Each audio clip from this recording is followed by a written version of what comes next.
Let's see if I started the stream.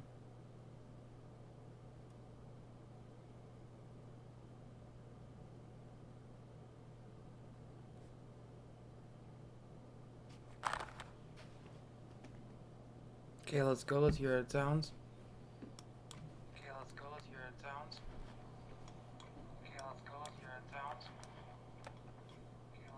What I'm gonna do is listen to listen to the Joe Rogan podcast. Hopefully, I don't get copyrighted.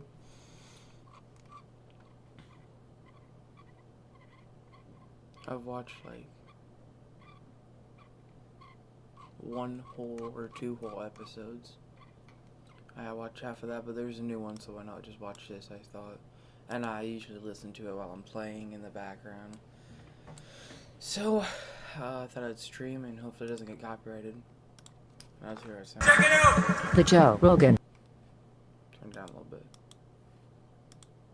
Experience. Train by day, Joe Rogan podcast by night, all day. Yeah, go watch the podcast too. It's really good. We're also brought to you by... Another really good podcast I like is the Bill Burr podcast, which is Bill Burr. I'm pretty good. I don't know how it sounds bad. Which is Bill Burr and Bert Kreischer. Pretty good, pretty good, pretty good.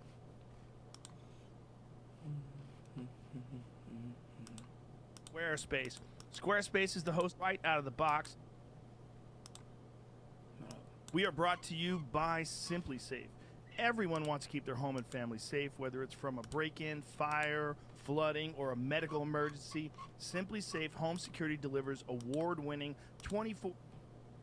Oh, I'm sped.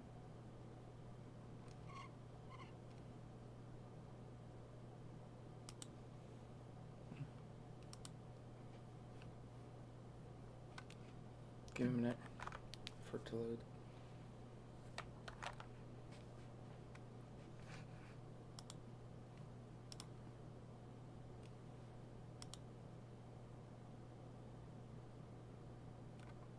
You need that. If someone comes along and says you can't do that, well... There's a little thing up here too, which is really cool. The Joe Rogan Experience. Train by day, Joe Rogan podcast by night, all day. Podcast by night, all day. Podcast by night. We're also brought to you by Squarespace. Squarespace is the host of my website, joerogan.com, and it is an amazing resource if you need a website. You no longer need to hire someone to do it for you. You can do it yourself. Squarespace is a simple, easy to use. Okay, let's drag hear how and it sounds drop with it in the user background. interface and gorgeous designer templates that will allow anyone, even you or me, we can make a website. It's not that hard. You can Okay, now let's hear how it files around your sounds. desktop. If you can add a photograph to an email, you have all the skills you need to make a gorgeous professional website with Squarespace. Each website comes with a free online store. They have powerful e-commerce functionality that lets you sell anything online. You can customize the look, the feel, the settings, the products, and more with just a few clicks. Everything is optimized for mobile right out of the box. Built-in search engine optimization, free and secure hosting, nothing to patch or upgrade ever, and 24/7 award-winning customer support. If you need a website, look no further. Squarespace has got it dialed in, and they're going to let you try it for free. Head over to squarespace.com/Joe for a free trial. Head over to Squarespace. Use the offer code Joe to save 10% off your first purchase of a website or domain. We are brought to you by Simply Safe. Everyone wants to keep their home and family safe, whether it's from a break-in, fire, Okay, let's make sure that I can actually hear the difference. Security delivers award-winning 24/7 protection. With Simply Safe, you Actually, don't just get an... I'm sped. I'll just do that. So I can still hear it. I just wanted to do it so that you can hear what I'm saying. Hear what they're saying, so I don't just laugh at random stuff. But let's hear how I sound now.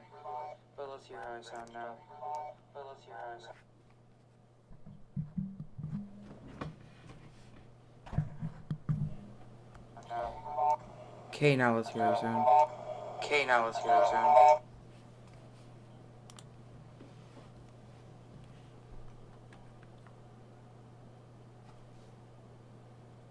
Crap.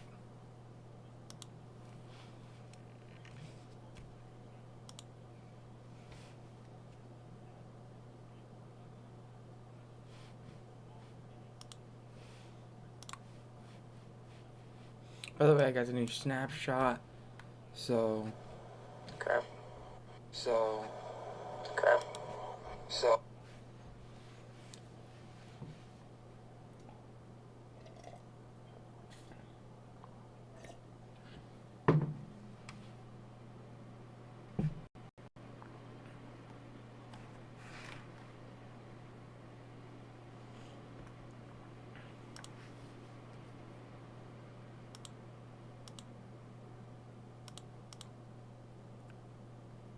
By the way, there's like 3 or 4 ads before the thing starts.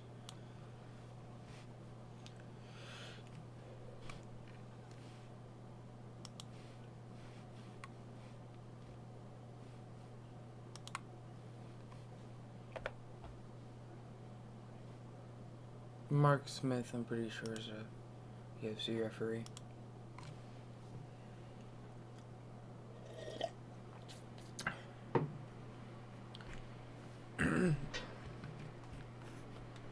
So, this is my world. I ran around for a while, got some stuff, and so far I'll show you what I've got. Got some torches everywhere. I made a farm. There's a bunch of, this is all empty, and I planted all these trees. A lot of water source. And since it's a new update, I got this lightning rod. Don't really know what it does yet. Got some sugar cane. And over here is another portal, as you can see.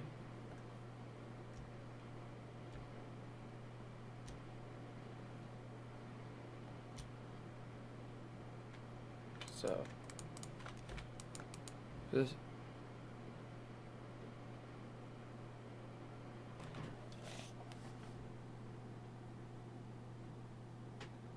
Okay.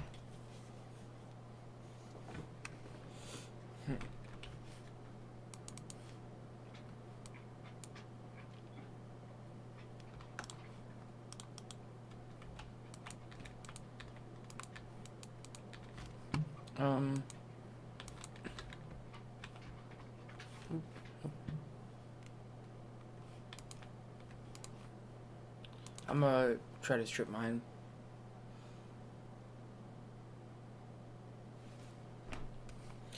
So, like, I really don't want to just make a thing of me strip mining, but what I need to do is get a bunch of iron before I go into the nether. So, since it's boring, I'll give you a little something to listen to. Judge's fault. Your goal is to go in there and be as objective as possible. Fighter safety is always number one. Yeah, and some guys just want to see Okay, so let's hear. almost to death. They Yes. don't want to Almost to stop, death. even if the guys hovering up. Okay, and so let's hear. They shouldn't stop the fight. If you stop a fight while yeah. somebody is standing up, Mm-hmm. you're just going to get crucified for that. So Well, there's a call. Now let's like, hear what it with sounds like. Max, Holloway. Well, there's a and call. Now let's hear what it sounds There's like. a lot of people thought you could have stopped that fight standing up, but Herb was like, not quite. And I think it was the right call. I think agree. he gave them, but it was touch and go. You could tell he was looking at Calvin very carefully. and there's that, you know, Okay. you obviously go to, there's no one better than John McCarthy and Herb Dean. Right. Doing this. They've been doing this for Right. so long. That's the gold So standard. their eye of what they're looking at, and it Mhm. also it comes down to intelligent defense. Yeah. And not just holding your hands up. That needs to translate into doing Okay, something. let's hear what it sounds like. And if you can tell that a guy's listening to your verbal commands and he's doing something to fight back, as long as he's showing some good cognitive skills and showing something offensive where he's not looking at long-term injuries, there's a possibility of him letting that fight go. But, man, if it's starting to stem on a 10-7 round where the fighters just get Yeah. destroyed and they're going to get hurt, now it's our responsibility Honestly, to it's a step game in looks with fighter like. safety. Yeah, it's like I said, it's a very difficult job, but you do it well. You do it excellent. You're I one of try. the best. And what's crazy is I got a text from Pete Spratt, the Yes. OG. Okay. That's what there we we're go. And Pete So, Spratt let me I know about your think- background. Like, I did not I'm know gonna you put- were a fighter pilot. I did not know that you. I don't Did know you where I work at wanna Area put it. 51? I cannot confirm or deny that. Whoa. I worked at Nellis Air Force Base, which is Okay. in that general vicinity. So you Oh, can't talk seriously. about like experimental shit or anything like that. Yeah, You know just what I for- did? The first thing I did at Nellis was when I flew in the Thunderbirds. Right. And then I went away for So- a couple assignments, and then when I came back, I was an aggressor. Where's it at? And if you remember the movie Top Gun, Viper and all those guys that were in the camouflage planes, they acted as the enemy forces and trained blue forces before they go off to combat. That's what I did the second time around. So the Nellis ranges are probably up in that general vicinity. But as far as being someone that worked at that, no, I worked at Nellis Air Force Base. Oh, We okay. flew in that general area. But I don't believe you. I think you're lying now. Now I think you're holding back. You guys- Did you feel it, Jamie? All of a sudden he's like smiling. I Listen to don't. the answers of the question. you guys don't Nah. want guys in dark suits and shades to come in here and be like, Mr. Smith, we needed. I already talked to those dudes. They're good guys. They're just trying to protect us from the aliens. You know the crazy thing is in that area when people Bah. used to think they would see UFOs and stuff like that. There's a book that came out a couple years ago called Red Eagles that explained a lot of that stuff going on. And what they thought were UFOs or transportation planes that were landing at some of the bases and stuff up there. Yeah, a lot of people see wacky shit. Yeah. The first time I ever saw a stealth bomber, I was filming Fear Factor in Palmdale, I know which where is I wanna put it. near, was it Edwards? Out right by I Edwards. feel like I Yeah. forgot that way of getting And emeralds. 'Cause I feel like I saw remember a something about stealth being, like, bomber flying overhead, and I swear to God, I thought it was Darth Vader. When you see one of those things in real life, you would think, especially if you didn't know, that I the don't know if United I'm States is gonna hit developing sand. one of those. Like when they were first developing them and flying them before they made it public, that thing looks like it's from another world. So it's funny you say that. So when I was on Thunderbirds, we do incentive rides for like media personalities and other people. And I was out at our training area, which is over Death Valley. And we're talking to the Navy controllers. And they come over and say, I was Thunderbird 2. T-Bird 2, I need you to fly straight and level for 5 minutes. There's going to be an aircraft off your nose. I need you to, diverge to the right and stay away from it. And I'm like, what in the world is this? So I threw my radar out there, which just snag anything out there. And I'm getting these intermittent hits. And I go, I don't see anything on the radar. Next thing you know, I look up and I go, what the shit is that? And I look up and it's a B-2 that has, an escort plane right next to it that comes right next to it.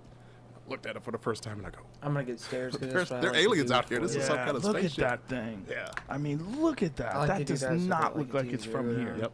That I absolutely just looks like gotta it's from check another world. How deep Yeah. up to date? Like all those, when people talk about seeing those triangular spacecrafts in the sky, I mean, maybe some of them are from another planet.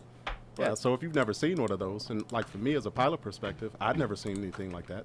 You hear about the F-117 from the Gulf War, and then you see this big thing coming towards you. And that's what everybody always reports too. A triangular object with like a light on each corner. I mean, that is a stealth bomber. Yep.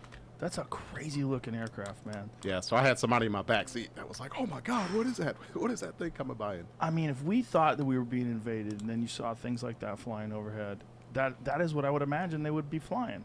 They Yeah. came from another planet. that thing is out at Whiteman Air Force Base. You see I it just flying wanna show out you there all guys the what that time. So there are was, folks there because in I the thought I local knew what area it that'll was, see it but- taking off. And Are there some new ones that they haven't released yet? I don't know. So I retired about 8 years ago. Right. I heard a crazy story one day that someone was hunting up in Montana and saw something similar to that he had never seen before, that like came out of the ground in like a vertical type thing and then took off. Which, the F-35 and planes like that will take off, some of them in a vertical stance and then go forward. But to see something that size and that scale do something like that, it kind of makes me wish I was still in the military. Just so you could be in the know. That's right. What? So, which one can do that and take off? An The F-35? Yeah, What- so what there are a does that couple look like? variants. So the Air Force one does traditional rolling takeoff, but the Marine one, it's almost like a Harrier. So the back engine will rotate, so it'll take off vertical, and then as it's going forward, the engine will rotate back the other way to give it forward propulsion. I like to Man, put a just little technology-wise, thing around it. the stuff that we're flying now. Make it look So I will cool. tell you this. So I just start The off with first some time I dirt. fought on the range against the F-22 Raptor, and I fought against everything in the world. So out at Nellis with the aggressors, everybody comes there to train, to get prepared for combat. There's no better plane in the world than the F-22. When that thing passed me and some of the stuff that I saw it could do, I go, there's no better plane in the world. So as far as air superiority, F-22 is at the top of the food chain. What is the difference? It's F-22 is primarily air superiority, so like air-to-air dogfighting, long-range, short-range missiles. F-35 is, a command and control platform. It still has weapons on it, can drop bombs, shoot missiles, etc. But the role is a little bit different. So yeah, that's F-22. You go to an air show and see that thing, you're like, is that a plane or a helicopter with some of the stuff that it does? But fighting against that, as a fighter pilot, your average fighter pilot is the cockiest person that you will ever meet in the world. Just like Top Gun, Yeah, like the movie. exactly. That's We're- all real. We're better than everybody. That's our philosophy. But You it's very kinda have humbling. to have that philosophy, Yeah. right? I mean, look at that. Look at that. That's insane. Oh my God, that's insane! Most of the It time just when I'm shoots listening straight to up in the this- sky. Yep. Oh my I God! want to see this now. I mean, it Most doesn't of the time even I look just like listen to it, but a real plane. That is a mean machine right there. So I got friends that fly that plane, and you see it. Commissioners, Nevada State Athletic Commission in California, 2 of the top commissions in the world. You don't want the fight to go too long to risk Right. long-term injury for the fighter. So there's that philosophy of maybe stopping a fight one punch too early. Worst feeling in the world if you think you get Like you're. detailed, specifics of how we officiate and what we do, and you're going to have oh, I messed it up. needs to translate into doing something offensive. And if you could tell that a guy's listening to your verbal commands and he's doing something to fight back,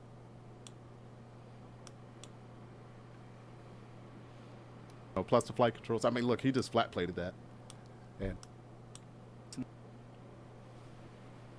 like that will take off some of them in a vertical stance and then go forward. The Air Force One, technology-wise, the stuff that we're flying now. So I will. When that thing, F-35 is, pilot. Your average fighter pilot is the cockiest person that you will ever meet in the world. Just like Top Gun, Yeah, like the exactly. movie. That's We're- all real. We're better than everybody. That's our philosophy.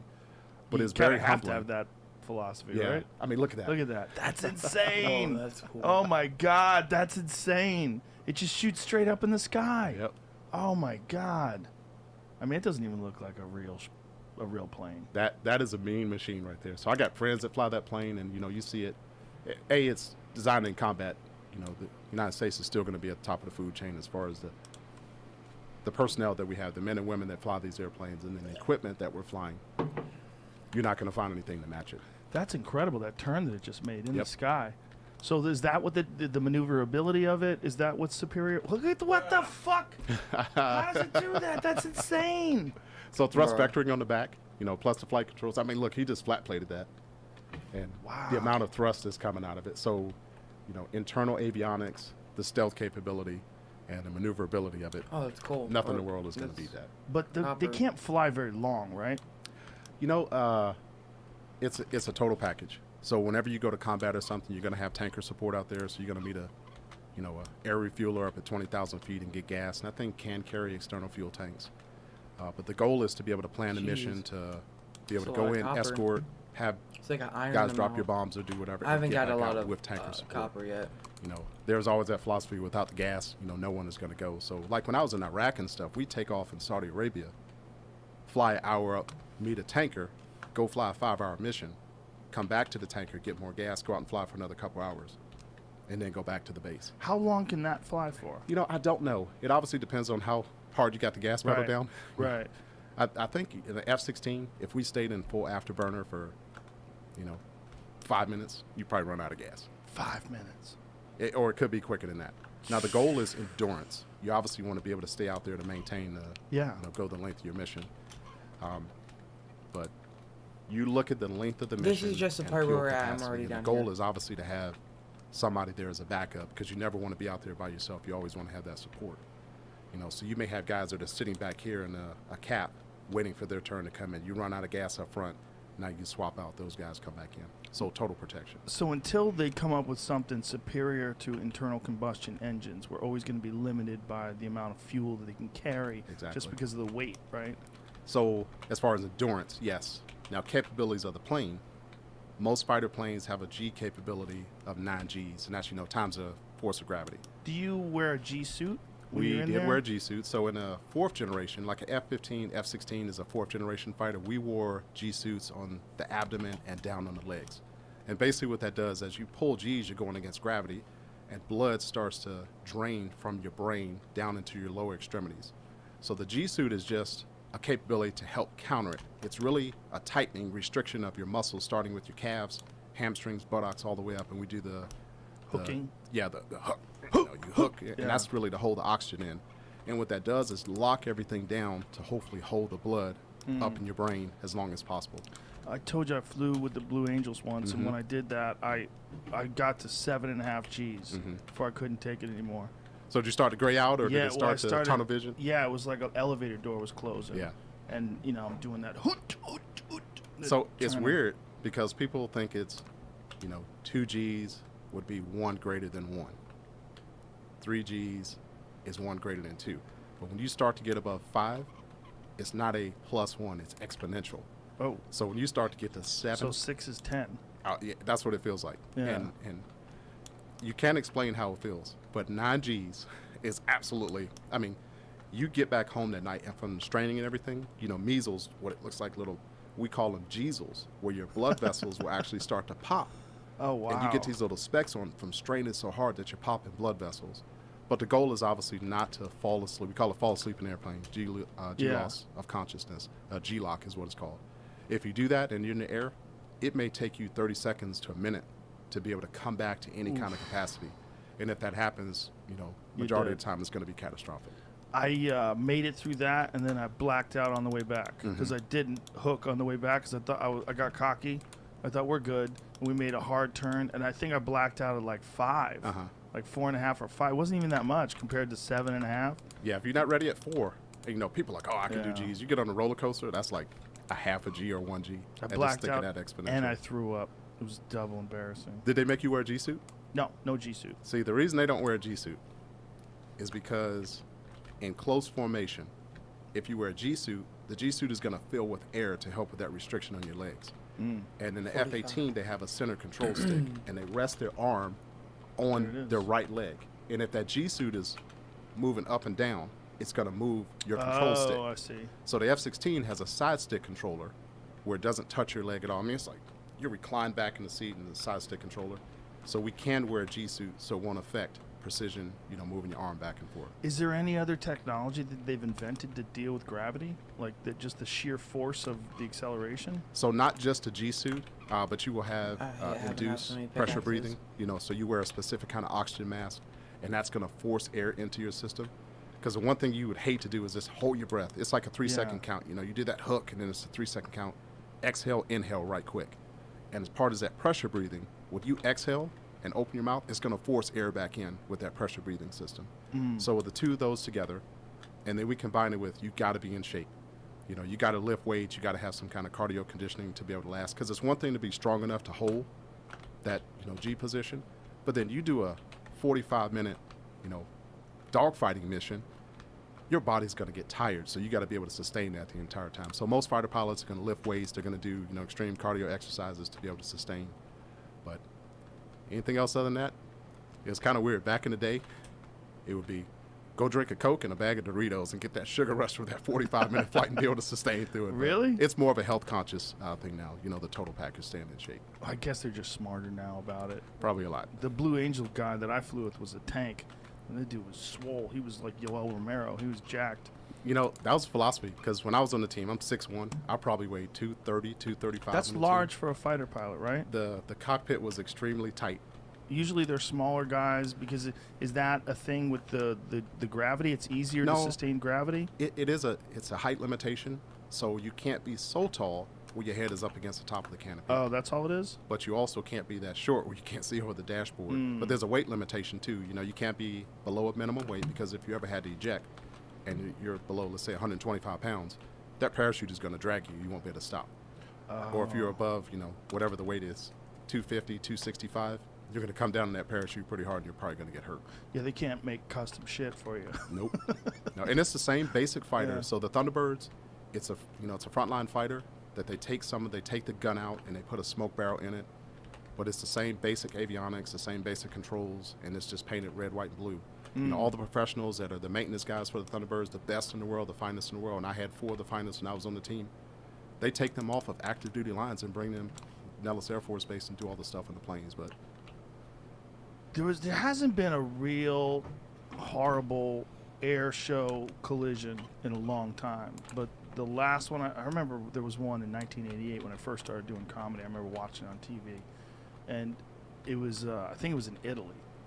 yeah, so we try to cover for that. You will notice there's never any energy coming towards the crowd. That's the first thing, because those air shows and those happen, the planes crashed and they went into the crowd, which is Yeah. catastrophic. Catastrophic in the accident in the same sense, but then if you go into the crowd, it's just horrific. So there's never any energy coming towards the crowd. So if we hit each other, you'd go into the crowd. Now on the Thunderbirds, we have trim. So the plane is trimmed to fly level. But like in Diamond where I was, we would fly full nose down trim. So I'm flying there for some reason. What does that mean, full nose down trim? So at level trim, the plane, I could take my hands off it, it's going to fly straight and level. Okay. Full nose down trim, I have to hold back pressure the entire flight. It's about 30 pounds of back pressure the entire flight. So it's like doing a bicep curl for 30 minutes. And if I were to pass out with that full nose down trim, instead of possibly bumping into one of the other planes and making it more catastrophic, my plane is going to go straight down into the ground and it'll be at a minimum loss. So, you know, you'll see when guys and gals apply for the team, they'll put them through strength tests. They'll sit there on a shoulder pull machine, and they'll have to hold this 25 to 30 pounds in this little range like this for 15, 20 minutes. They have to sit there and hold that like that. Are there women that can do that? Yeah, so the Thunderbirds have had 5 females on the team, and I was on the team that selected the first female Thunderbird. Do they all look like Chris Cyborg? There are variations that are going to be on there. We They selected. have to be strong as fuck, though, right? You got to be, and I mean that's the the standard for all fighter pilots. Nicole Fifi is her call sign. Malachowski was the first Air Force female Thunderbird, and she was outstanding. You know, she was an F-15 Strike Eagle pilot prior to that, so she was a combat pilot prior to getting there. Wow. And she had an amazing tour on the team. A good friend of mine, you know, gone through some great things. She worked at the White House a couple years after I worked there. 21. Probably more difficult for someone like that to train for that, right? Like, what kind of weight training does she have to do to prepare for that kind of physical Everybody strength? does their own program. Oh, you know, so there's no, like, program that's assigned by... You do have to do a Air Force fitness test, which is, you know, so they do waist circumference, and then you have to do sit-ups, push-ups, and a 1.5 mile run. You do. What's have a to weight circumference? Waist, like Waist. You know, I can't I can't have a size 45 Right, waist. you can't be fat. And it's really, you know, a combination of standards that they do for that. You have to do that and get scoring on it, and based upon your age, the minimum numbers that you have to get. But honestly, if you're someone that's in shape and you work out regularly, like if you go out to Las Vegas and go to the base, their gym out there looks like one of the best gyms that you've ever seen in the world. Like the UFC Performance Institute. Exactly. Like that kind of stuff. Yeah, so you'll have that kind of high-level stuff, and everyone is encouraged, and it can be to the point that if you don't pass that fitness test, and that's not just pilots, that's everyone across the board. You don't pass that fitness test, you get another opportunity to do it. If it gets to the point where you can't pass it, they'll say, so long. You don't meet the standards, you're no longer in the Air Force. I would imagine it has to be that way. Yeah. I mean, you're flying. How much does one of those cost? Like the F-22. How much is that? I don't know the exact cost of that, but like when I was on the team, those F-16s are, you know, $30-40 million a piece. So, you know, if something happens to one, you know, so I was on the team in 2002 to 2005. Is that accurate? Oh my God. That's a lot. Yeah. F-22 is an estimated what? 334 million. Yeah. Now that for our cost is based upon how many you buy. Obviously, you buy more of them, the cost per is going to go down. How many does anybody have? So Who's I mean, buying it these is, things? I so- mean, it's the obviously just F-22 the Air Force. Yeah, the F-22 is only a United States Air Force Rhinestone. platform. Now the F-35 is Navy, Air Force, Marine, and we do have some joint partners in that one. And That plane's been sold around the Did world we? as well. Yeah, that's what I was going to get to. They sell those to other countries? The F-22 they don't. Good. F-35 they do. It may have limited capabilities on it, so it may not have all the bells and whistles that our planes have. But we Does do anyone partners have in it. something that's similar to an F-22 in other countries? I think Russia has a stealth-ish looking fighter, and China has one. But I don't think the capabilities are anywhere near F-22. So I would imagine that Instead there's of gotta be a using lot all of pressure that on them waste of design wood to make something stairs, I'm that's just going to use a stone competitive cutter, with and this that. will be It may a look stack because it only takes good on the one. outside, but it comes down to the question of, you know, is it stealth and what kind of capabilities that it has. We've never had a war or any kind of combat where those types of planes have fought against each other. You know, there hadn't been a shooting war really, you know, in a number of years since Iraq, and you know, maybe some stuff in Kosovo and like that. But there's, as far as dogfighting, enemy versus enemy in the sky, you haven't had that in a number of years. So What do you see, think this about all the stack- Space Force talk? Oh my It's gosh. kind of weird because I believe it. you had those capabilities I within knew the I Air needed Force a already. grindstone, Yeah. And to split it cutter. off into a separate force, you're essentially just pulling entities out of branches of service that were Oh my already there doing the goodness. same thing. And there are a lot of people that, you know, we got some great folks that my work, gosh, do all the trip 2 space times stuff, in the working with building. NASA and international space entities doing all that. Eat But was a it burger with necessary? no honey mustard. I don't quite know. Well, you're in the know, so you have to tell us. because we don't know shit. I didn't personally think it was necessary. So this is the idea that they're preparing for one day when wars are going to be fought in space? Is that the idea behind it? I don't think it's just wars. It's communication capabilities. So like when I worked at NASA, we were finishing the space shuttle. And it's like, what's going to be the next generation of going into space? And the goal was eventually to get to Mars. And so my daughter at the time was 6, 7 years old. And my boss, the NASA administrator, he looked at her, because my daughter wanted to be an astronaut. He's like, you're the perfect age of someone that's going to go to Mars. And the goal was to be able to go back to the moon, to build a platform at the moon. So we'd launch and go to the moon, and we'd have an outpost at the moon, and then launch from the moon to be able to get to Mars. And then it'd be like, it's like a year to get to Mars, literally a year. Go do your stuff there, and then a year to travel back. Now that has changed a little bit because, you need congressional funding and all that stuff, and there has to be a determination of, do we need to go back to the moon? How much money would it cost to set up a base on the moon? A lot.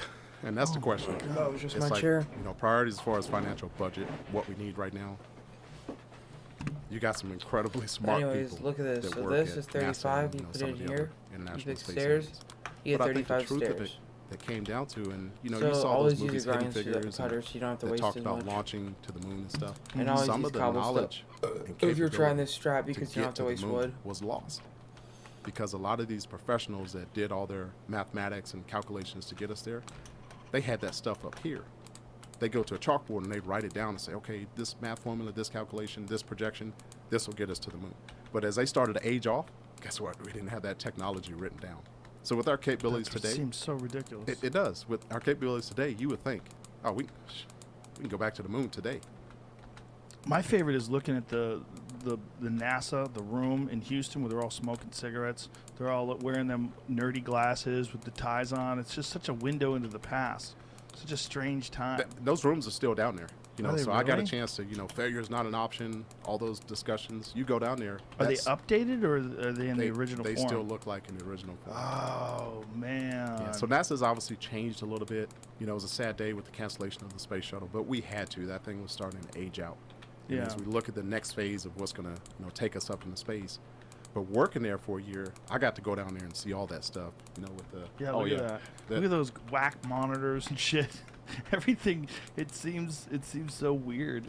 The Yep. way everybody the dressed. green computers, like in the bottom left down there, all that stuff. It, still looks like. I that. wonder how many of those guys died of cancer because they all smoked. Right? They were all smoking.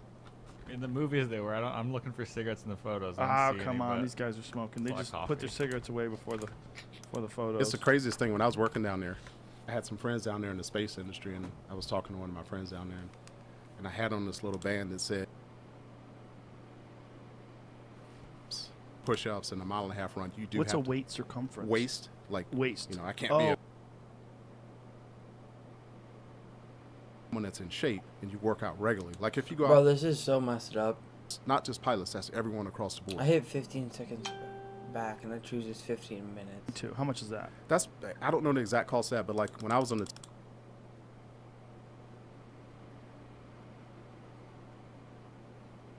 $134 million. yeah. Now that Ferrari.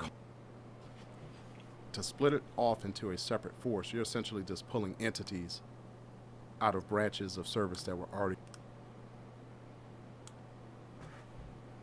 The real footage Mhm.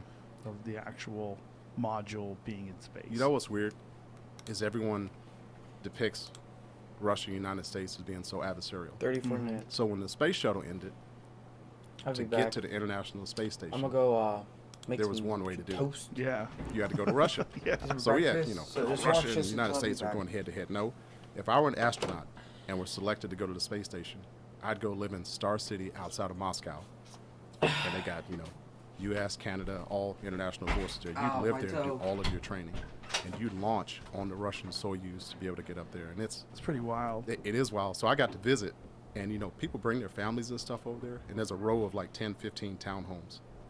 You live in your one, so it's 3 stories. Top 2 stories are yours, kitchen and stuff in the middle, bedrooms up top. And then downstairs, everything is joint. So there's a weight room, there's a game room, there's a TV room, there's a movie room that everybody shares together. But it's at this place called Star City on the outside of Russia. Have you been? Hey, I've been there a couple times. What was it like hanging out with the Russians? The food there is incredible. Really? What do they eat? So like we would have, like barbecue meals, and so I was told you got to get your system ready because they're gonna toast to every kind of success that they could think. Oh no. So, and I'm not a heavy drinker, so my boss was like, "Oh, you can tip it back, but just don't get drunk, don't anything like that." But it was like every 2 minutes, cheers, to this, to that, and it's like, God, man, I'm gonna. Is it vodka mostly? It was live vodka. Yeah, vodka is easy to get carried away with because it doesn't seem like you're drinking much. So here you are, at their space station thing, their headquarters, and they're celebrating a successful launch. They're celebrating going to stage 2, stage 3, etc. And there was a lot of, celebration, a lot of caviar and stuff like that. But I kind of looked at it like the base, could my kids live here for a year or two?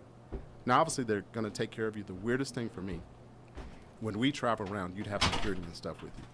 But we went to Russia, because there may be some forces that, are anti-government or other things that you want to deal with, we would have, like, we'd be walking in our group, and there would be Russian soldiers surrounding us, like, in a circle. That would have, like, their AK-47s and stuff. And if anybody thought they were going to interact and get in the middle of this, those guys are hard, the way they keep their security, protecting their VIPs and stuff. But it is interesting, the relationship between the United States and Russia when it comes to space travel. That the United States needs the Russians. They just need them. Yeah, because we had a design to have, the Constellation, what was going to be our new rocket system, et cetera. But once again, because of budgetary constraints and what Congress is going to approve, if there was another means to be able to do that, we said we're just going to send our folks to Russia for right now. So when I left the White House, the boss was like, what do you want to go do? And he said, narrow down to 3 places. I was either going to go fly the F-22, I was going to apply to be an astronaut, or as I did, I was going to go back to Nellis Air Force Base. The astronaut program would have been a dream come true. But since we had already selected the last crew for flying the space shuttle, I said, I don't know if I'm going to get the chance to go up into space or not. What if they talked to you about going to the moon and putting a base up there? Would you have done that? I probably would have done that. Jesus, Mark. Why do you want to go do that? As long as I can get back, it's all good. You know what freaks me out the most about a base in the moon? There There's we go. no Let's see how this there's no works. atmosphere. So like shit that comes flying out of the sky that we see that's just shooting stars, that stuff lands on the moon. It just slams right in there. So you could be chilling in your Let's see how little this looks. space station that you spent 6 months to develop and set up, and then boom! Going out with the bang, though. It's that, Let me just I've look at always my had the Google goal Classroom. of, achieving something incredible in life. So- What is this, Jamie? Guys going, paying money to go. Oh private my citizens. God! Oh, to the ISS. For now. Axiom. Oh, for now? I Oh, mean, it's the they're- first. Okay. Or not the very first, but this is big news, I think. The Yeah, wasn't first it? private Okay, crew. let's hear it. Wasn't paying it Martha Stewart's, former boyfriend of somebody? Yeah, Okay. it's I think he American went business. up on Actually, I the want to Soyuz. hear and this he one might be like going louder just than away. I think he already did it though. This Yeah, is a few people have already done it, but this is like a new trip. They're all paying $55 million. To go hang out for 8 days. There's no room for them to sleep on the ISS, so they just like grab a sleeping bag and float, I guess. yeah. The third guy from the left makes sense. He's like, fuck it. I got do that I ain't got much time. Oh, left. in a no, heartbeat. Go back. If I were to Would get the you? phone call to say, hey, Yeah? you want to come join the current space program to go do it? Come join the current. I'd ask my bosses over in Oh my Dallas God! a little hiatus, and I'd go do it. What is the highest you've ever been in a fighter jet? Possibly over. Let's hear her eyes sound. Let's hear her eyes sound. Oh my God!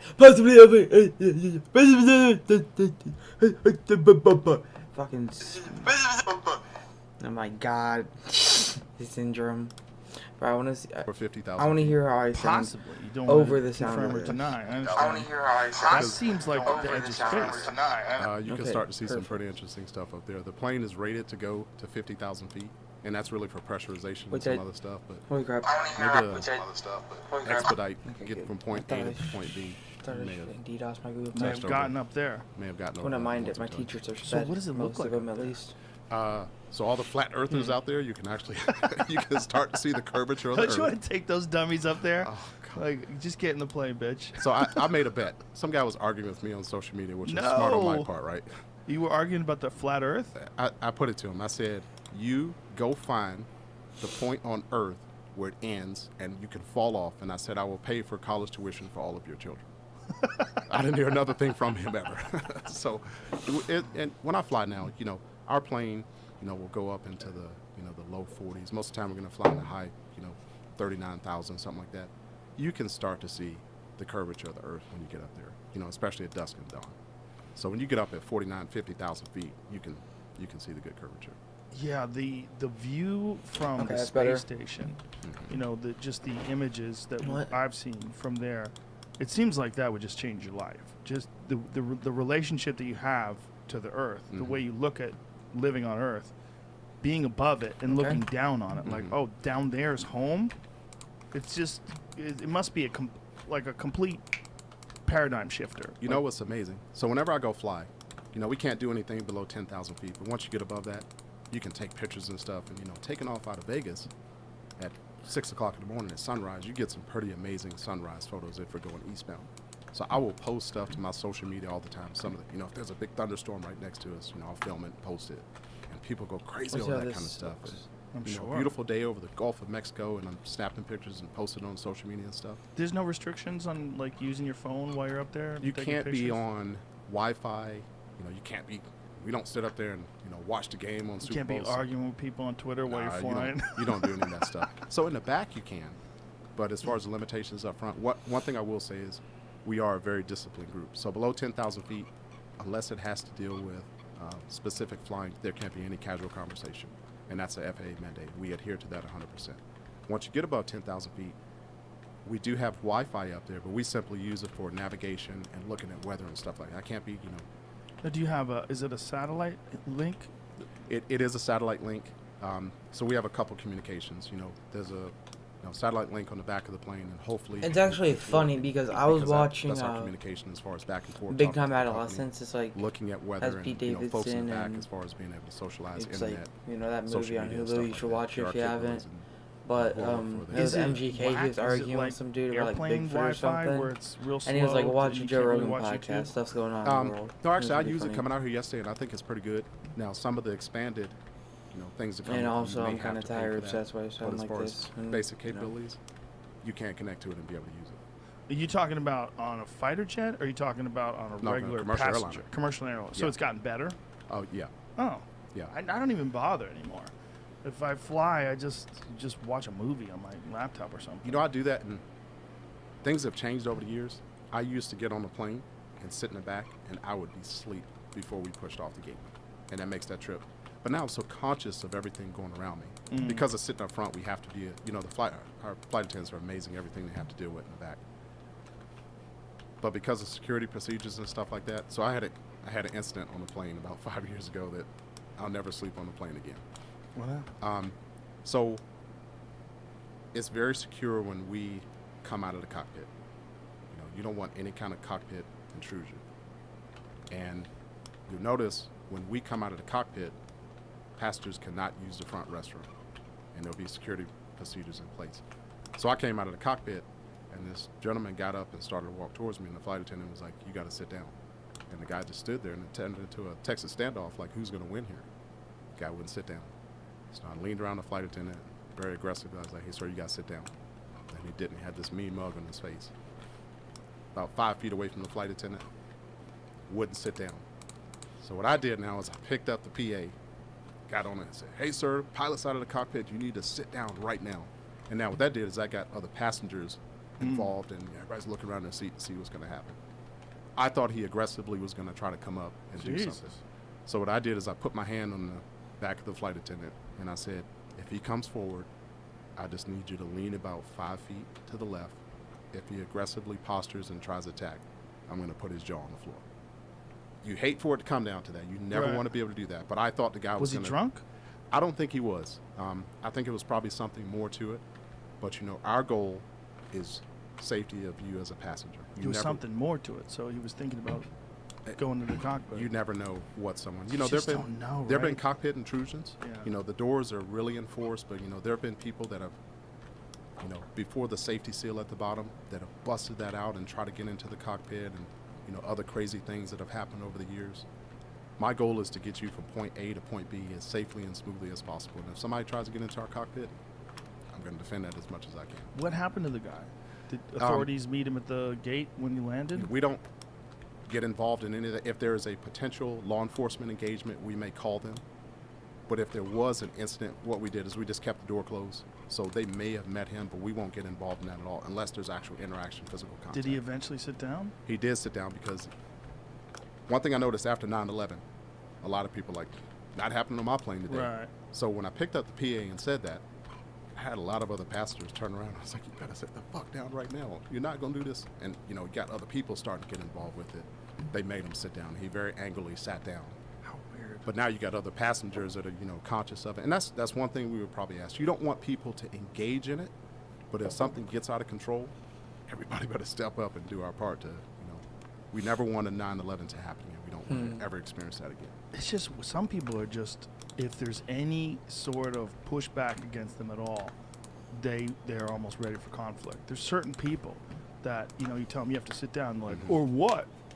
Or what happens if I don't fucking sit down? We're going to land and you're Yeah. going to get a nice greeting at the gate. So like But now, there's- the big thing is the mask.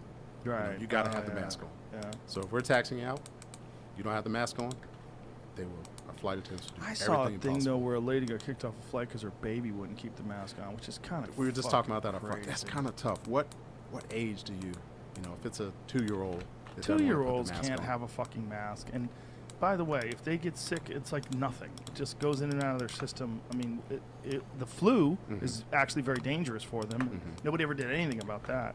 But coronavirus for little kids is not, statistically speaking, Yeah. it's not a big danger. It takes some, you know, that's how I go back to our flight attendants. One of my flight attendants, Frank, Okay. you know, we talk about that all the time. They are amazing. By the with way, what they chests have on to, PC look you know, weird. deal with. So one, customer service, safety, etc. And when you start to deal with issues like that, man, it takes a lot of, you know, patience and discretion to do the Yeah. right thing. But if it's an adult that simply does not want to Right. comply, they'll do everything they can to get that person to comply, to the point of having to call up front and tell the captain that we have an issue.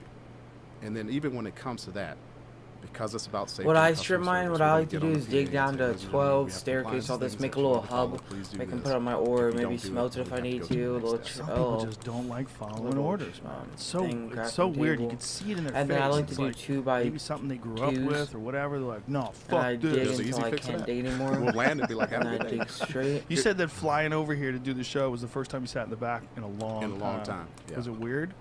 It was weird, And one, then I because the do lady this, next to me dig was out coughing. both sides. Oh, So I looked at her no! If I like- can't anymore, and if I can't see anything, And it was funny. Everybody around her, every If I time don't see she coughed, anything, everybody would look at her like, that's not the Rona, is it? I just let So it I go. casually reached down in my bag and I pulled out another mask. I double masked double up mask. with my hat on and my shades, and I'm kind of sitting in the corner like this. And My friend Reggie Watts has this helmet that he's going to wear when he comes here. It's the it's most like- preposterous thing. It's a HEPA filter. Just keep It's a doing that. It looks like a spacesuit. If it's Pull that anything, I stupid just thing dig up. out. Oh, you got it right here. We have it.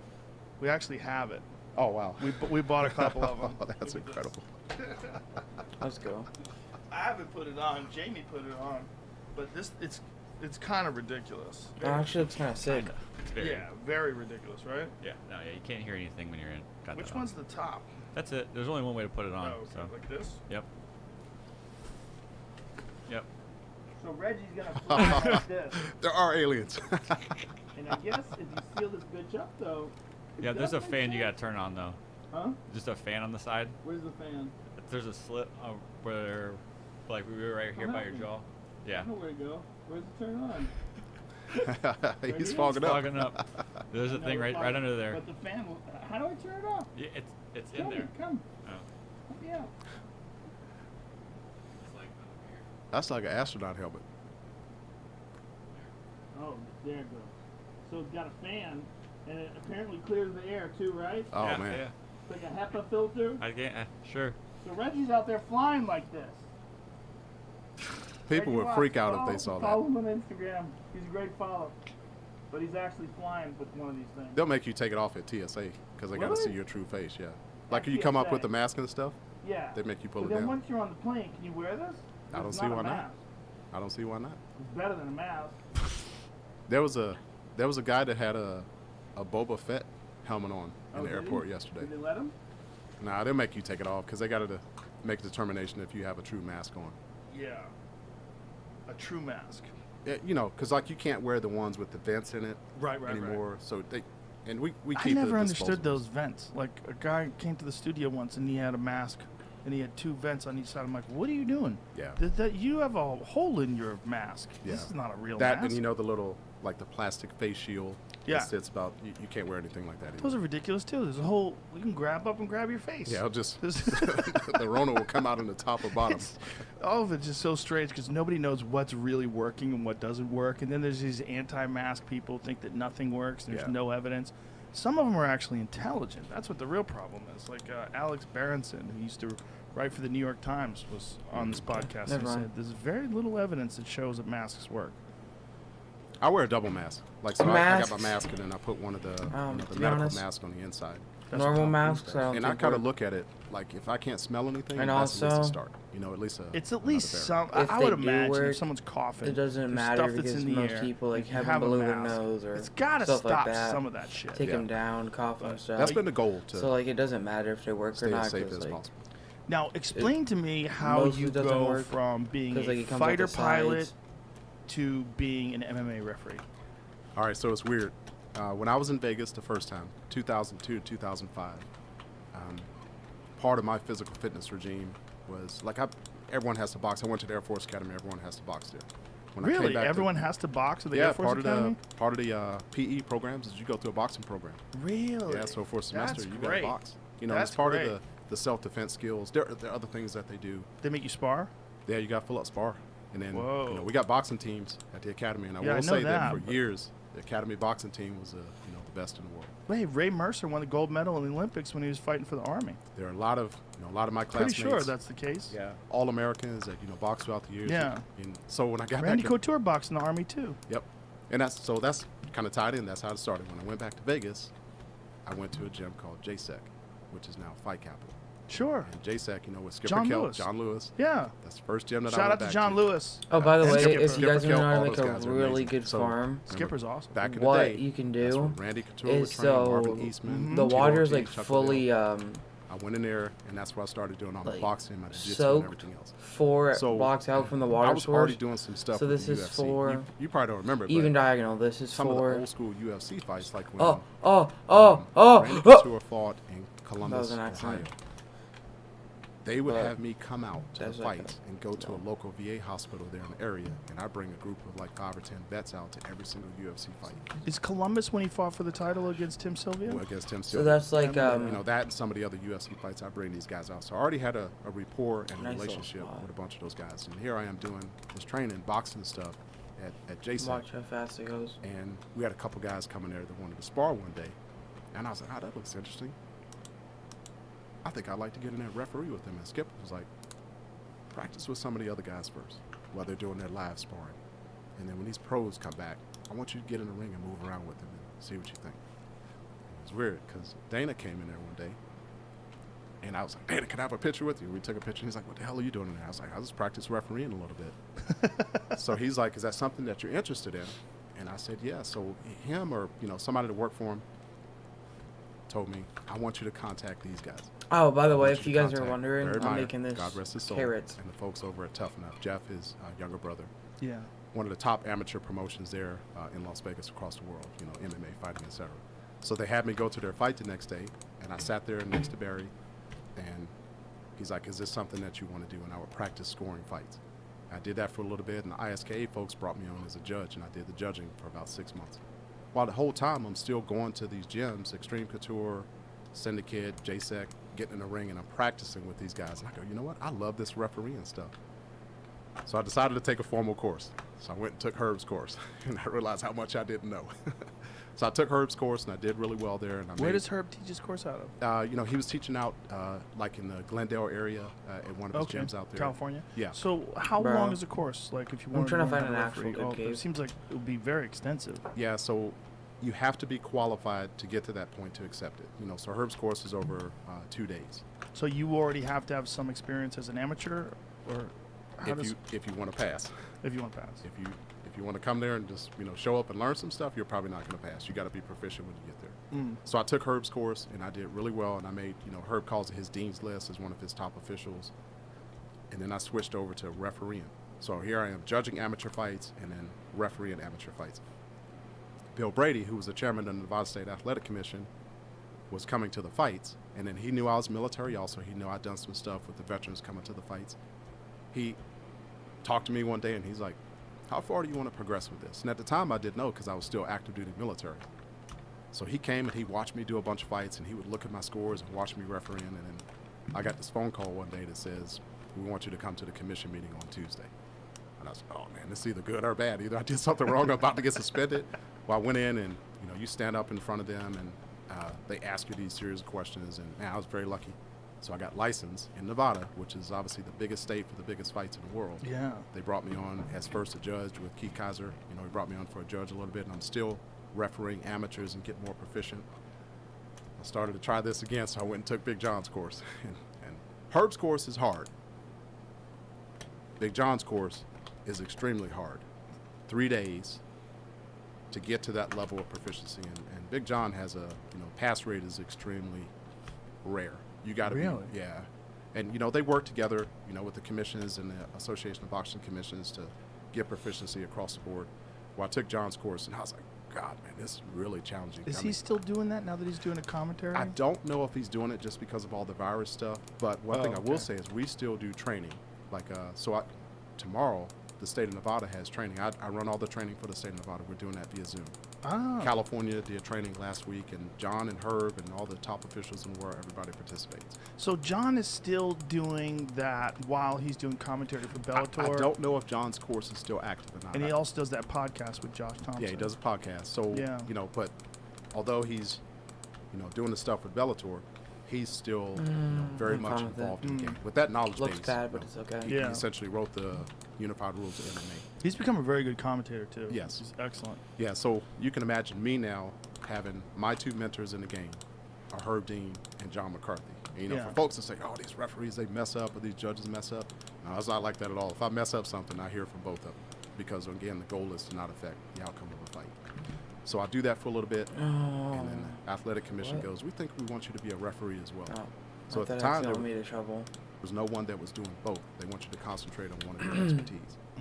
So if you go back and look at it, for a while there, I was the only person that was refereeing and judging. Eventually worked my way up to UFC fights. Now I made a transition so I could focus more on refereeing, and then my fights have progressively gotten bigger and bigger as my proficiency has gotten better. If you look at that last card that we did, I think I had 3 of the biggest fights of any UFC card. I did the Cub Swanson fight. Then What I a did fight that was. It was. Holy shit. I get about a 20-minute break, and then I do Kevin Holland versus Jacare. Woo! And then I finished my night with Tony Ferguson and Oliveira. That was crazy, too. So it's like, man. 3 crazy I fights. think I'm gonna Crazy leave these fights, trees because Yeah, I don't really God, that's a mind great much card. in these big That trees. I don't like Kevin them. Holland KO was bananas. I think I've done, and we don't have anything to do with the assignments. The athletic commission gives us our fights. I've done Kevin Holland's like the last 4 fights. And, I tell folks I wanna got see the greatest something. seat in the world sitting there in the octagon with these, men and women who go in Okay. and do that stuff. But I fortunately have, with great mentors and guidance and opportunities from the UFC and some of the organizations, have got some of the biggest and best fights in the world. I'm very high on Kevin Where'd it Holland. go? He's something I know special. there's He's an extra good. piece of wood He's here. got crazy power, and it's weird. Like, to knock out Jacare Okay, off never your mind, back Fed. with a punch, like, what?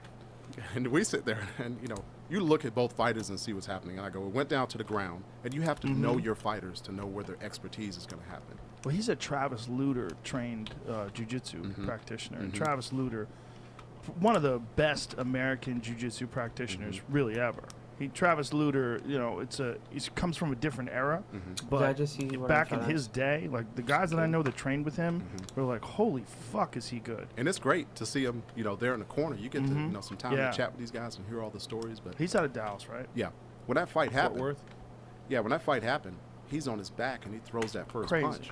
And I go, okay, this is going to be a transition. I look at Jacare, and, if you go back and watch the fight, he's actually rocked Yeah. when that first happened. We'll step a little bit closer. And by the time he throws the next 3 punches and I'm stepping in to try and stop it, Jacare is out. Out. And they'll concentrate on the fighter that wins. But, one, you don't want a fighter to come back conscious and take you down to start to do something. Right, that does happen. And if there's a language barrier, so I'm sitting there telling Jacare, the fight's over. I say, stop. So there's no misunderstanding about what's going on. And I'm holding the Jacare and holding the fence because he's starting to, come back coherent again. Right. And I want him to understand that he's been knocked out. And, he's like, no, I'm good. I'm going, nah, man, got knocked out, you've been out for a minute or two. Isn't that crazy? Everybody eventually starts to come back. They all think they're fine. Like, people think that fighters, like, they're trying to cheat or something like that. Like, you don't understand what it's like when you get knocked out. And especially fighters, when they come back, they think they're in the fight. Exactly. Like, they'll try to take a referee down. They're holding on to pants legs. Yep. They don't even think that it's a pants leg. And then eventually they go, why is this? These are black pants. It's always, what is this? What happened? Yeah, what happened? They always say what happened. Yeah. Or they get the bright light of the doctor shining the flashlight in our eyes of what happened. Yeah. And one thing we've tried to transition doing, I've had some fighters get really hurt really bad. We normally keep everybody out of the octagon. But one thing we're doing is we're allowing a coach to come in with the doctor, with the inspectors, with myself, and give them a familiar voice. You get knocked out, you come back, and here's Mark telling you, the fight's over. You may not recognize it. But if a coach is there in the corner saying, hey, such and such, you got knocked out, calm down, it's fine, this is coach such and such, I'm here. We're finding that's calming the fighter down just a little bit. Obviously, medical protocols and safety, we got to do all that. But I like doing that. I like asking one of the coaches to come in, stand off to my side, and kind of give them a familiar voice. The 55th Super Bowl is this weekend, and a game this big deserves a big prize. And DraftKings, the official daily fantasy sports partner of Super Bowl 55, has up to $55 million in total prizes up for grabs with their Super Bowl prediction pool. How's that for big? All you have to do to get your share of these huge prizes is enter DraftKings' free Super Bowl prediction challenge. Once you submit your picks, you'll get a free instant prize up to $25,000. And if you have the most predictions correct, you could win the top prize of $1 million. Download the DraftKings app now and use code ROGAN to enter the free $55 million Super Bowl prediction challenge. Everyone gets an instant prize up to $25,000 just for playing. That's code ROGAN, only at DraftKings, the official daily fantasy partner of Super Bowl 55. Terms, conditions, and eligibility restrictions apply. See DraftKings.com for details. This episode is brought to you by Call of Duty Mobile. After a I wanna truly turn this space unimaginable into, year kind of spent like staying a- inside for work or school, like a an even forest more type thing. unimaginable phenomenon is now underway. Video games are getting boring, unimaginable, unprecedented, devastating. Thankfully, Call of Duty Mobile is here to pick up the slack. That's right. A global free-to-play version of the first-person shooter game that never grows old is now pumping out fresh content every single month. Video games are saved. Whether it's limited-time game modes, weapons, characters, or battle passes, your battle routine just got a little variation. And for you longtime Call of Duty fans, you can play as your favorite operators Creeping through the like night. Ghost and Price on iconic COD maps like Nuketown and Rust. COD Mobile brings you console-level graphics from the Black Ops and Modern Warfare franchises and combines them with Battle Royale and multiplayer gameplay right on your phone. Get in the fight for free by downloading Call of Duty Mobile now on iOS and Android. The 55th Super Bowl is this weekend, and a game this big deserves a big prize. And DraftKings, the official daily fantasy sports partner of Super Bowl 55, has up to $55 million in total prizes up for grabs with their Super Bowl prediction pool. How's that for big? All you have to do to get your share of these huge prizes is enter DraftKings' free Super Bowl prediction challenge. Once you submit your picks, you'll get a free instant prize up to $25,000. And if you have the most predictions correct, you could win the top prize of $1 million. Download the DraftKings app now and use code ROGAN to enter the free $55 million Super Bowl prediction challenge. Everyone gets an instant prize up to $25,000 just for playing. That's code ROGAN, only at DraftKings, the official daily fantasy partner of Super Bowl 55. Terms, conditions, and eligibility restrictions apply. See DraftKings.com for details. This episode is brought to you by True TV. The Impractical Jokers are back for an all-new season, Thursday, February 4th on True TV. It's a hidden camera series like no other, where four lifelong friends embarrass each other through increasingly absurd dares and outrageous hijinks. Get ready for more public humiliations, more new challenges, and the most intense punishments ever. New episodes of The Impractical Jokers, Thursdays at 10/9 Central on True TV, beginning February 4th. when Oliveira had Tony Ferguson in that arm bar, and he had his arm completely hyperextended, and it looked like his arm was breaking. Like, what was your thought there? Because some guys have stopped fights when a guy has a fully locked out arm bar, and it's very controversial. Like, some people think you should just let it keep going. Other people think, like, one of the best examples was Herb Dean with Tim Sylvia versus Frank Mir. That went through my mind during that fight. And see, what a lot of people didn't understand at first is Herb is looking directly at his arm and sees it snap. And heard it, too. Heard it. He heard the crack. Yeah. Now, he caught a lot of flack for that. He only did for a couple seconds. Once I got in the octagon and I explained it, and I explained it to the audience, because people were booing like crazy because the fight was stopped. Tim Sylvia's like, what the fuck? What the fuck? Meanwhile, his arm was he had that adrenaline going, too. Well, his arm was gone. Yeah. I mean, it was, and then I explained it on TV, and then when I got into the octagon, and I said, I want you to look at something. Watch this. And then you hear everybody go, oh! When you see his forearm bend in half. And then everybody's like, oh. Okay. So at that level, with the choke, I'll tell guys in the rule meeting in the back, I'm not going to stop him unless you go out. You can have someone in a fully compromised position. You know, who was it? The Chiesa fight. Yes. You know, he was fully compromised, but how good could it be? How long can he hold that? Can he turn his chin to the side and get out? Yeah, you got to let him go out. You got to let him go out. So I mean, we tell but guys. Kevin Lee has a nasty rear naked choke, and he had Chiesa fully locked in. Even in that position, you got to let him go out. So I tell guys and we learn as we progress watching fights. You know, we talk daily, weekly about stuff that we got to do. Yeah, so but I'm hoping hoping that, for a choke at this level, nice. I'm not going to stop it unless the fighter goes out. Good. If it's any kind of other submission, I got to see a dislocation, separation, or it has to break. Or if you scream, and there's a difference between a scream and a grunt to get out of something. If you scream, it's a verbal submission, and we're going to stop. That's a weird one, right? Now Tony, verbal submission thing is weird. Tony, man, that was. You could saw his leg off with a rusty fucking axe. That was beyond human. Because he will not tap. When Charles transitioned from across the chest to under the underarm, Tony grunted. Yeah. And he bared through it. And look at the hyperextension. I don't know what happened to his elbow. You can see my foot there. Look how close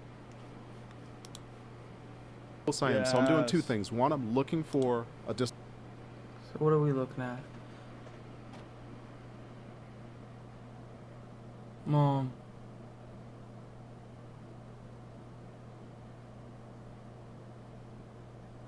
I think they're talking about it right there.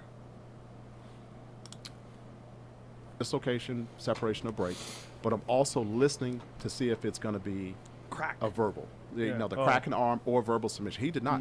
He battled through that, and we got to be conscious of the time. So the 10-second clapper had already gone off, so I'm counting down in my head, and the goal is to right when that horn goes off. You'll see when we stop a submission from that, we go right to the pressure point, push back the opposite way, and take off the pivot point in his underarm to stop it. Because some guys are going to try to hold it for an extra second after the bell goes off. Right as that stops, I'm pushing on it and stopping it, also verbally telling the guy to stop because you don't want any extra damage after the bell. You remember Husamar Palhares? Yes. Yeah. Yeah, so we saw, I think he did fight Jake Shields or somebody like that. What's that loud noise all of a sudden? That thing? That's me. Oh, great. I think when he fought Jake Shields, there was some extracurricular activity. That was with Kimura, and that was in the PFL, right? Yeah, he held on to a Kimura, tapped Jake, but then held it long, and then afterwards there was a brawl inside the octagon. But yeah, and I think I'd refereed the fight right before that. And it's our responsibility as a referee to know your fighter. You gotta, we do. What I do is I look at the entire card, and I'll go back and try to look at their fights. So whatever I get assigned, and I don't know what I get assigned until I get there, to know if anyone has any tendencies. Are they great on stand-up? Are they great on the ground? Did they have a tendency to foul? Because we got some guys that like to fight with their fingers extended a lot, and I put that into my rules meeting of, wash fingers, just what it's going to be, fingers straight to the sky or make a fist. Or if someone has a propensity to foul a lot, that may be something I'm going to watch out for. Now, when you see something like that, if you saw the arm break, you would have stopped it? I would have stopped it. You have to. But look how bad it looks. Yeah. It's so crazy how hyperextended that thing is. Yeah. Now, you got some folks that are super double jointed, and they will tell you ahead of time, hey, I'm flexibility, I'm double jointed. Do you remember Hoyler Gracie versus Sakuraba? It was that with the he got him in a Kimura as well, and he got his arm like way wrapped up behind his back. But Hoyler has crazy joint flexibility, like it's really nuts. Like, and he was like, "I'm fine." And they stopped the fight, and he was furious because his arm was like Sakurabo's a catch wrestling guy, you know, so he's got a lot of those like old school double wrist lock techniques that are really brutal in the joints, and he's got his arm like deep up high on his back, and he's twisting it. But Hoyler was like, I'm fine, I'm not tapping. Yeah. And he won't tap, which is crazy. And it depends on the level. So, like, when we do Tough Enough, the amateur fights there, Yeah, if he keeps going, you can see that's only the beginning of it.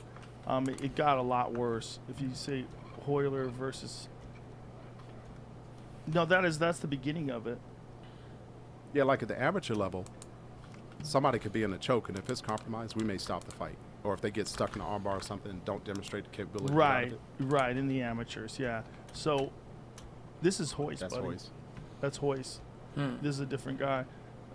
OG Hoyler I'ma is build much a smaller. bone That's the farm. problem with trying to Sakuraba. figure out where to Sakuraba put is a it. big guy, and I'm gonna watch Hoyler YouTube is for the fairly small. video to Hoyler's see. like I think he said you need a 9x9 160, area. maybe. You know, And if so, I'm it's probably different gonna now go right because here. they're not fans in the UFC Apex or, you know, wherever some of these other people are doing. But if it's in like the T-Mobile or something, and you may hear something, you may hear a snap, or someone may verbally submit, and if you stop it, man, the crowd will go crazy. They'll be ballistic. So we count on. And one thing I've learned, so I did a UFC fight a couple years ago, and I had a fighter bite somebody. I had a, who was it? Mowgli, I think Benitez. He was fighting somebody. Yep. You know, he's trying to pull his chin up, and Oh, I remember that. and I stopped, and I called time, and man, the fans went ballistic. And what I learned from that is the best thing to do is to include you guys as to what happened. You know, lean over to, you know, you or DC or Anik or somebody and say, he bit him. Or, you know, you guys The may be able audience to hear. doesn't hear that, though, right? That part, yeah, they don't hear that unless at some of the, like PFL and other stuff like that, when they mic us up, that mic may go out to the crowd. But That as would far be as the nice general if it public, did, right? It, in some senses, because some stuff you don't want them to be able to hear because you could overwhelm them with, you know, referee feedback. The goal, I really don't want to say anything to them a lot during the fight. I want to interact as least as possible. You know, you say some stuff. Farm I really want to create he's is one of in the those. middle of the fight, he's interacting too much. But to help the A TV far- a audience, the far- pay-per-view audience, A etc., farm I really want to what create I've is one of learned I those need to leveled do ones is, my you know, sister either had say it one in in the her World microphone War and Top. you guys can hear It was me, like or level. to come over to Well, it the doesn't table need to be and level, kind of tell you but what's going on. It would help, but I think maybe you should have the ability put, to like, water up press here and there's a button, and broadcast to or the let's crowd, say you too. put like water right he just here, bit his opponent, and then you have the hit place it. go, It washes all the stuff know, into droppers. So we're doing some different things. But you right have now. You know, we to just like, started the manually put the instant seeds replay back, Yes, in the but it's I'm easy a to collect. giant So fan you of So can it's put it in huge. droppers So and just go That's like so, that. so important. They assigned myself, Jason Herzog, Jared Vallejo, and Herb Dean as a committee to build that. And we took what the boxing guys had and we developed it into MMA. And then we had kind of an approval board that we had to present it to. So we had to present it to Big John McCarthy and Mark Ratner. And what we did is we took the platform, told them how we were going to do it, and then we actually got their blessing to be able to do it. Well, those are two very reasonable, intelligent guys that have a Highest tremendous of the amount of food chain. experience. Yep. And then Yeah, once we were that's done with excellent. that, we took it to the ABC Rules Committee, you know, who looks at what's going to be fouls, what's not going to be fouls, and then we presented it to them about 2 months ago. Everybody there, you know, we gave some feedback. We're still trying to refine it. It used to be you could use instant replay, but then once you did it, the fight had to be over. It had to be for a fight ending sequence. I could not restart the fight. It needed to progress past that. So I can call time now. We have a dedicated instant replay officer that's sitting there at the table, and that's all he's looking at. He's only looking at potential fouls. He's working with the production truck. You know, the views that you guys get for instant replay and stuff. He has a capability to, you'll see, they'll put that yellow light on the catwalk of the octagon. Yeah. That's telling me it's going to be an instant replay. Or if you see the referee do like this, that means something just happened where I need an instant replay. I think enough people don't understand that now, what's going on with the instant replay. Because for the longest time, it stopped the fight. Even if it was an illegal move and someone was going to get a point deducted, once you institute the instant replay, fine. For whatever strange reason, the fight was automatically stopped. Had to stop. I don't understand that. Why was that? We don't know why, 1, 2, but we decided we had to progress 3, past that. You know, 4. because we had a couple fouls in the UFC fights earlier that could have constituted the fight continuing to, you know, make a determination, was it a foul or not. And then we, you know, you can get to the point that we find that if someone is faking an injury If Yes. we find that through instant replay, it I was can just be going to point ask you deductions. about that. What do you do, like, if a guy pretends he got kicked low, and then you see in the instant replay that he got kicked in the liver? So if we call timeout, I want to see the instant replay. If I miss it, if I make a mistake, Right. I got to man up. No Right. ego, no pride or anything. I got to say. But if a guy's really badly hurt with a body shot, and then you go to instant replay, you're talking about a minute, 2 minutes, 3 minutes. He's got, that feeling is gone now. Now he's been able to recover, and he can actually keep fighting.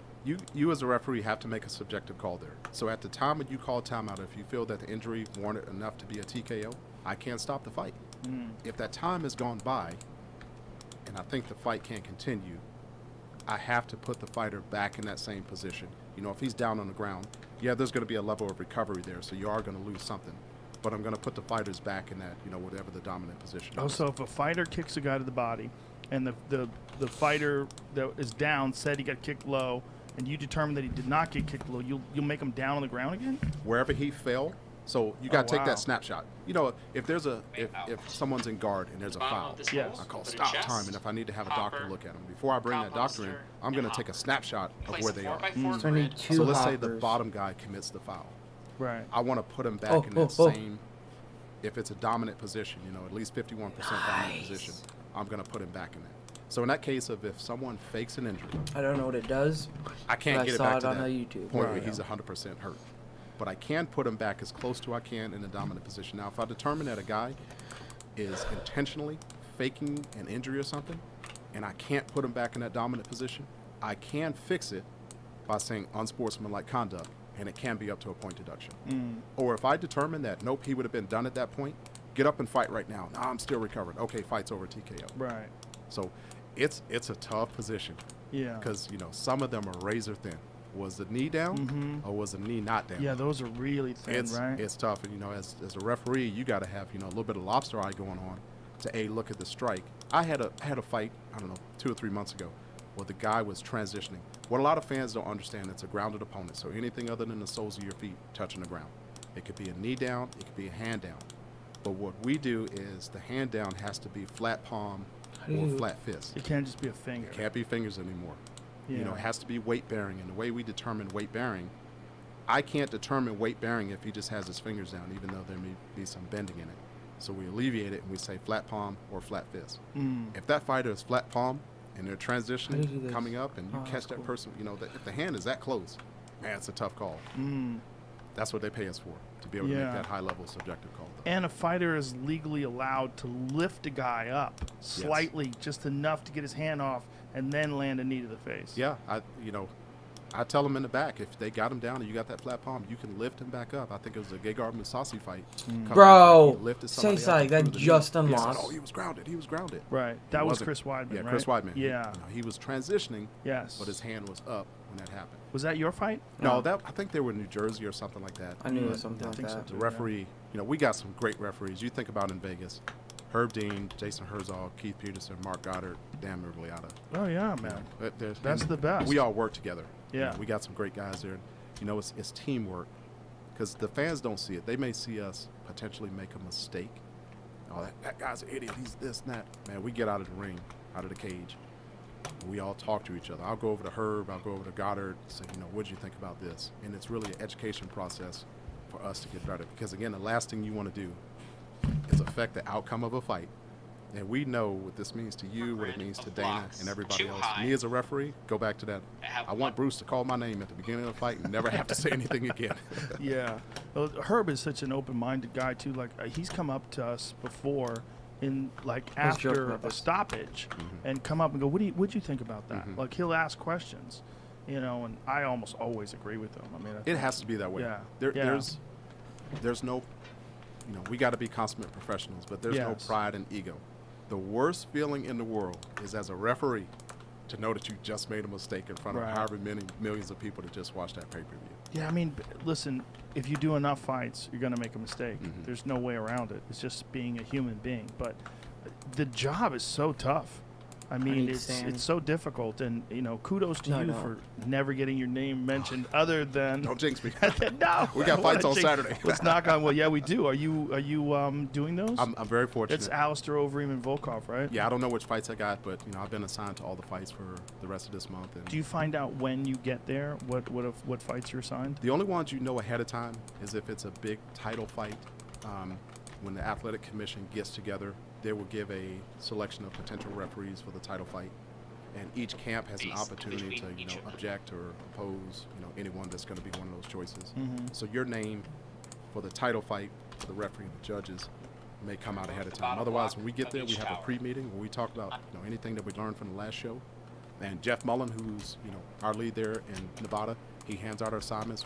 With our executive director Bob Bennett, they make the assignments, and you go there and do your thing. We do our pre-fight meeting before the fighters come out to the Oh, I know. I octagon do and need sand for talk this. about That's any sugar potential cane that issues can be on dirt and sand. We've been very lucky having the facilities there at the Apex. We can have the closed environment, be in a bubble. We used to have the fans there for the Tuesday night fights, and hopefully we get back to that eventually. But man, what a great venue to have those fights in. There's something about the venue with no audience that's really special, though. It's weird.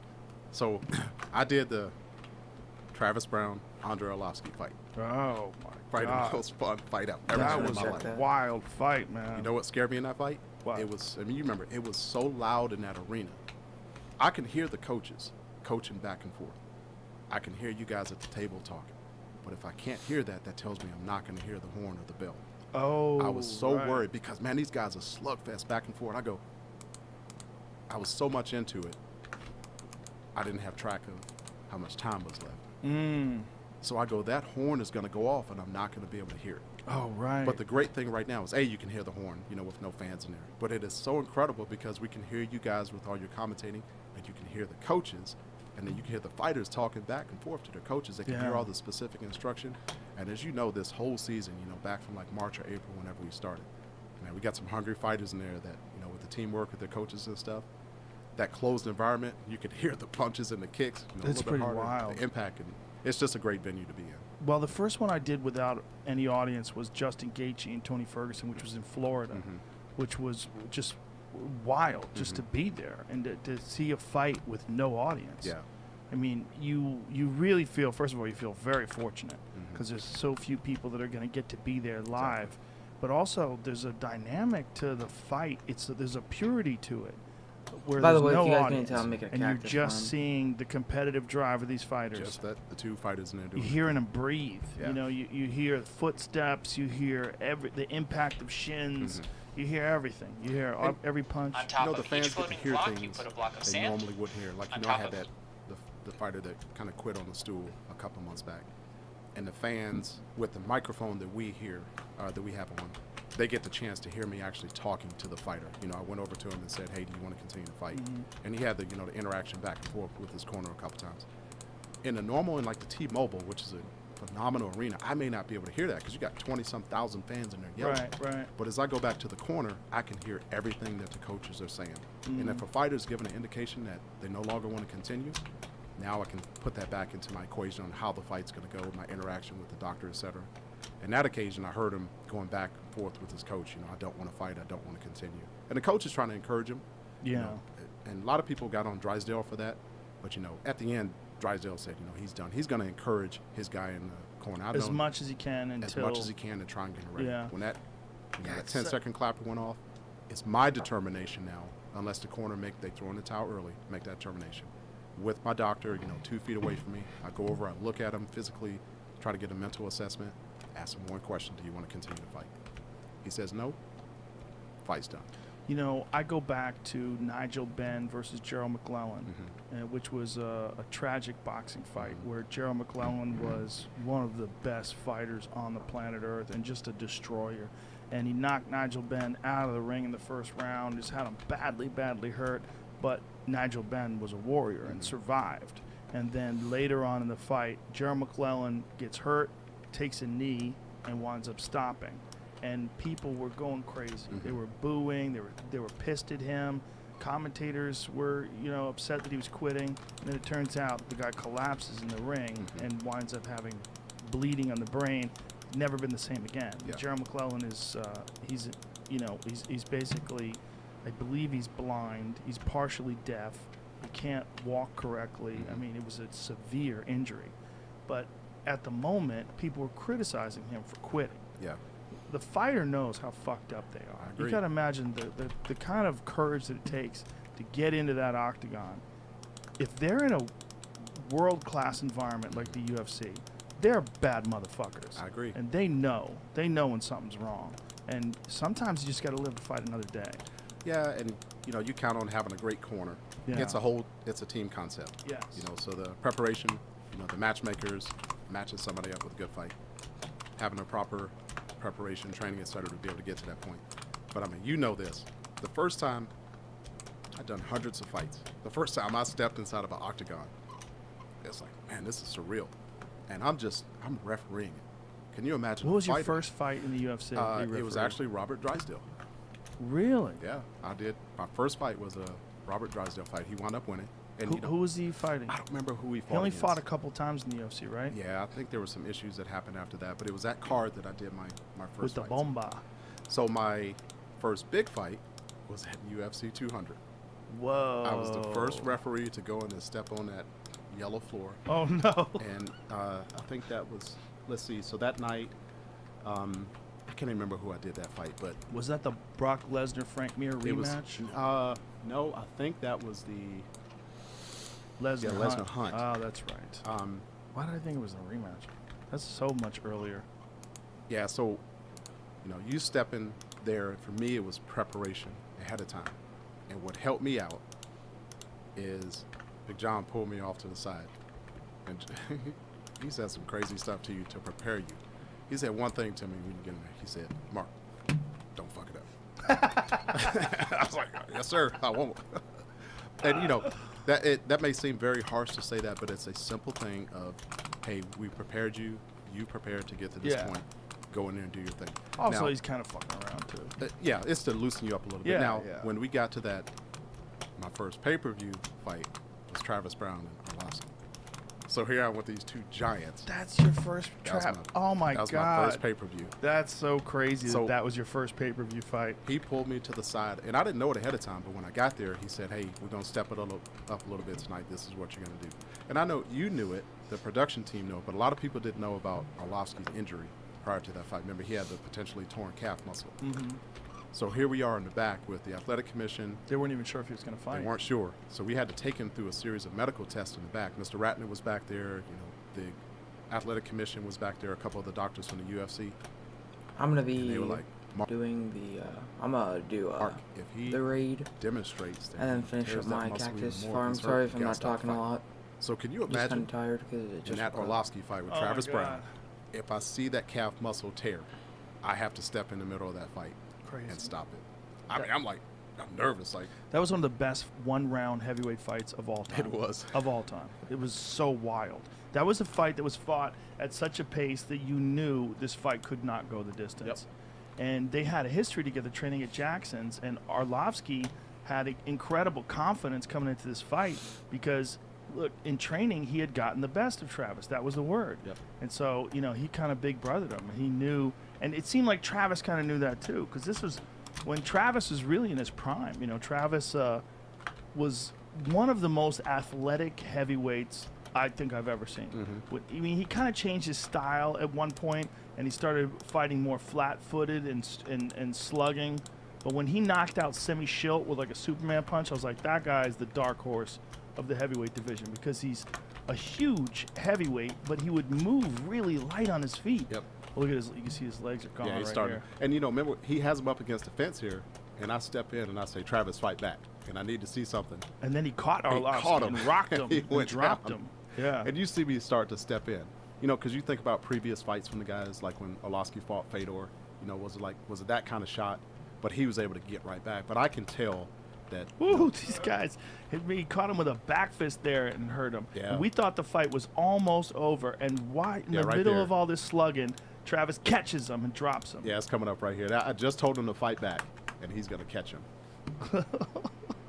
This fight was so crazy. Bam, right there. Oh, my God. I mean, he literally spun his head around, and it looked like it was over. And you got to remember,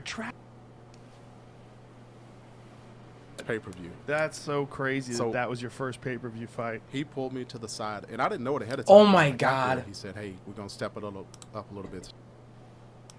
Never again. Never again. Can you imagine in that Orlovsky fight with Oh, Travis? Pace that you knew this fight could not go the day. Miss him with the punch, and he's right there, and he staggers so much Yeah. that I'm already of the mind frame that this fight's going to be over. And then he catches him here, and then he turns away without that's any it, intelligence. that's it, Now, yeah. see, that's the kind of Perfect. the Perfect fans may get stoppage. mad at you No, for no. stopping it standing, but everybody knows. See He what they folded. don't. When you see his body Yeah. cave in like that, like his body was barely conscious. Let's Yep. see it again.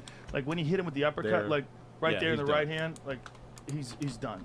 He covered up. I mean, it was a good stoppage. You saved him in a way. And my goal is to never get hit by some 260-pound heavyweight. I'm not stepping to stop him. I've been You hit got to before. worry about that, right? You know, you try to step in. It's always protect the fighter safety. Yeah. But I will step in. So guys get on me because I yell, stop, stop, stop. There is no confusion if the referee's yelling, stop, stop, stop. But I also step in definitively to protect myself and the fighter. Mm-hmm. And then sometimes you may have to aggressively push someone Have you off. been hit with a straight punch before? I've been hit behind the ear before from a heavyweight. I went in to stop it right as he's throwing the fight and he hit me.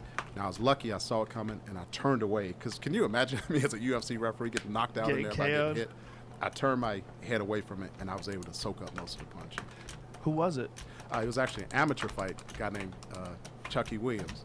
You know, great fighter, a lot of power. I went in to stop his fight and he's throwing a punch right as he's doing it and he caught me. And what I tell the guys, if you know the fighter is done, show some professionalism. You don't have to sit there and keep punching in. You know, fighting to the referee tells you to stop. But if you can tell that a fighter is out, Right. and If done, someone's unconscious. just, you know, yeah. do the walk off and make sure they're done. Yeah, that's a weird one, right? Like you're taught to keep fighting until the referee pulls you off. But when you see guys get KO'd and they're out cold, and the guy jumps on them and pounds them a couple more times, that's unfortunate. Like the Chaos Williams fight? You know, Yes. Yes. I was like, whoever catches first here is going to win this fight. Yeah. He catches him and he goes down, and you know he's going in to finish the fight, and I dive in and stop it. You know, that kind of stuff you have to do. It's fighter safety. You got to protect the guy that's been out, and he was out before he even hit the ground. Yes. Yeah. Chaos has got some serious power, and he fights like a fucking demon, man. Mm-hmm. There's a few of these guys coming up right now that are just so talented. They're and hungry. Yes. Well, You know. it's you. They've realized they see these, the Conor McGregors, the Style Benders. They see these guys that are becoming these gigantic superstars, the Dustin Poiriers, and they realize like, wow, like, fortune favors the brave. Like you got to go in there guns blazing. Yeah. And We see it with the Tuesday night fights, and then also the Saturday venue there at the Apex. You know, some people may not realize the impact of what the UFC did in the middle of this pandemic. You know, Bellator did it in their bubble as well, but you know, UFC kind of led the sports world for everybody. You know, folks are getting burned down on social media, and it's like, what else do we do? And Yeah. everybody's sitting on the couch doing their thing. That gave an outlet, you know, not just for us as officials, but athletes and teams and everybody, of something exciting to be able to watch. You know how passionate Dana is about it, and we all kind of follow that lead. So, we as officials, whatever commission you're working for, very fortunate he's given us opportunities to do that. well, listen, as fans, we're all very fortunate because the UFC led the way for the return of live sports. They really did. Yeah. I mean, Dana stuck his neck out there and led the way for the return of live sports. And they did it in as safe a way as possible. And when we're talking about the athletes, there was a lot of crazy hyperbole, like you're risking their lives. Like, listen, man, those guys are not dying from coronavirus. Maybe we thought maybe they were risking their lives at the beginning of the pandemic because we didn't really know what the virus was. But now, the argument that they're risking their lives now is preposterous. Yeah. Like, you're not going to kill elite athletes with this virus. They It's may just- not know the safety protocols that we go through. You know, with No. the testing. You know, you test and you go in the bubble and you isolate.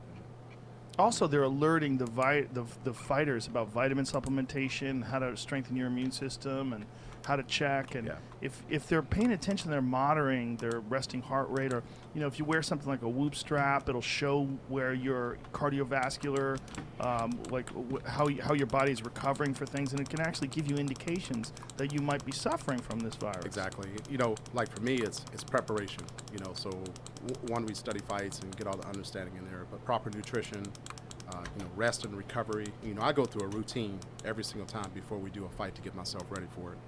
And I do that religiously to get ready What's for it. your routine?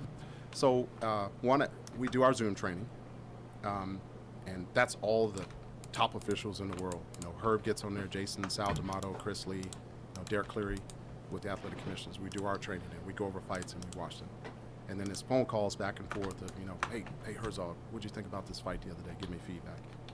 And then what we're doing there in Vegas is we go into the bubble. So we go to our hotel facility, they test us, and you go into isolation. And you have to stay in the hotel, right? You gotta stay in the hotel. That's so annoying. you gotta bring all your food and stuff like that and prep for it. And I've kind of gotten used to it, and to prep us to be able to do that, you have to do it. They may look at some rapid testing and stuff, but for right now, this is the way we do it. How long do you stay in the hotel for? It depends. Some people get there the night prior on Friday, and then we go to the arena like at 1 o'clock or 2 o'clock, or like since I live there local, I'll go over Saturday morning at 7 o'clock, test and isolate, and then go to. Can't forget. What do you to bring, my like a stuff. Yeti cooler with you or something? I bring all a your food bag, and I do my meal prep at home, so I do all my stuff there. Like I work with some folks like the Honest Plant Company, and they give me protein supplement and immune booster. I've heard you talk about the vitamin C, the vitamin D, the zinc, and then I take one of their immune boosters, and that helps me out. So like for me, I had my thyroid removed a couple years ago, so proper nutrition. Did you have cancer? No, I had a hypothyroidism. I have that. Yeah, and then what happened for me is my neck started to get bigger, and my thyroid Was it actually enlarged? died. Yeah, it was. Oh. It was like 9.5 centimeters, and we decided to have a surgery to take it out. Oh, Jesus. The crazy thing about that is, when I had the surgery, the anesthesiologist made a little mistake, and I wasn't completely anesthetized yet when they put the intubation tube in and hit my vocal cords. Oh, Jesus. So, you go back to that Orlovsky and Travis Brown fight. I took a little hiatus right after that, because when they hit my vocal cords, I couldn't talk for about 6 months. So he damaged my left vocal cord, and then he stretched my right vocal cord. Your vocal cords essentially touch together to make the tones. I couldn't talk for about 6 months. So here I am, an airline pilot and a UFC referee, and I got to be able to talk, or MMA referee, got to be able to talk for both of them. Oh. As a single dad, primary income for my Shit. kids, I was like, what do I do? I can't talk. So I had to go through voice and speech therapy, and I eventually got all that back. For 6 months? It was about 6 months it took my voice to get back. Did they give you any kind of medication or something to help heal the There wasn't vocal really anything they cords? could do. I would do the voice therapy. I go through a speech therapist. She do stuff like she had me go over certain tones to be able to get it back, and never raise my voice. They don't even want you to whisper, because I guess the whispering would still have effects on the vocal cords being able to heal. Oh my God. And my voice has changed a little bit now because I'm still not back to 100% recovery. But going through How that, long ago was this? This was 2015. You're not 100% recovered? My voice will never be the same. Sounds good. I appreciate that. I mean, if this is your voice from now on, that's a good voice. Right? You can't sounds- be hating it. No, I'm very fortunate that I got it. How is it not recovered, though? In what way? So my voice is a little bit scratchier.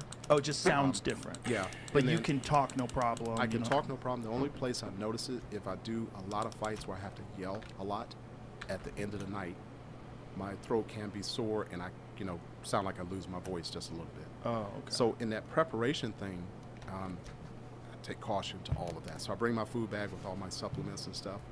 I do a lot of. Do you know who Norm Turner is? No, I do Norm not. Turner. He's a strength and conditioning coach at Syndicate. He's worked with Gina Carano. Okay. and I've Kevin trained at Ross. Syndicate before. John Wood's place. John Wood. He works with a lot of fighters there. He works A with lot of good fighters there. Vinny Magalish.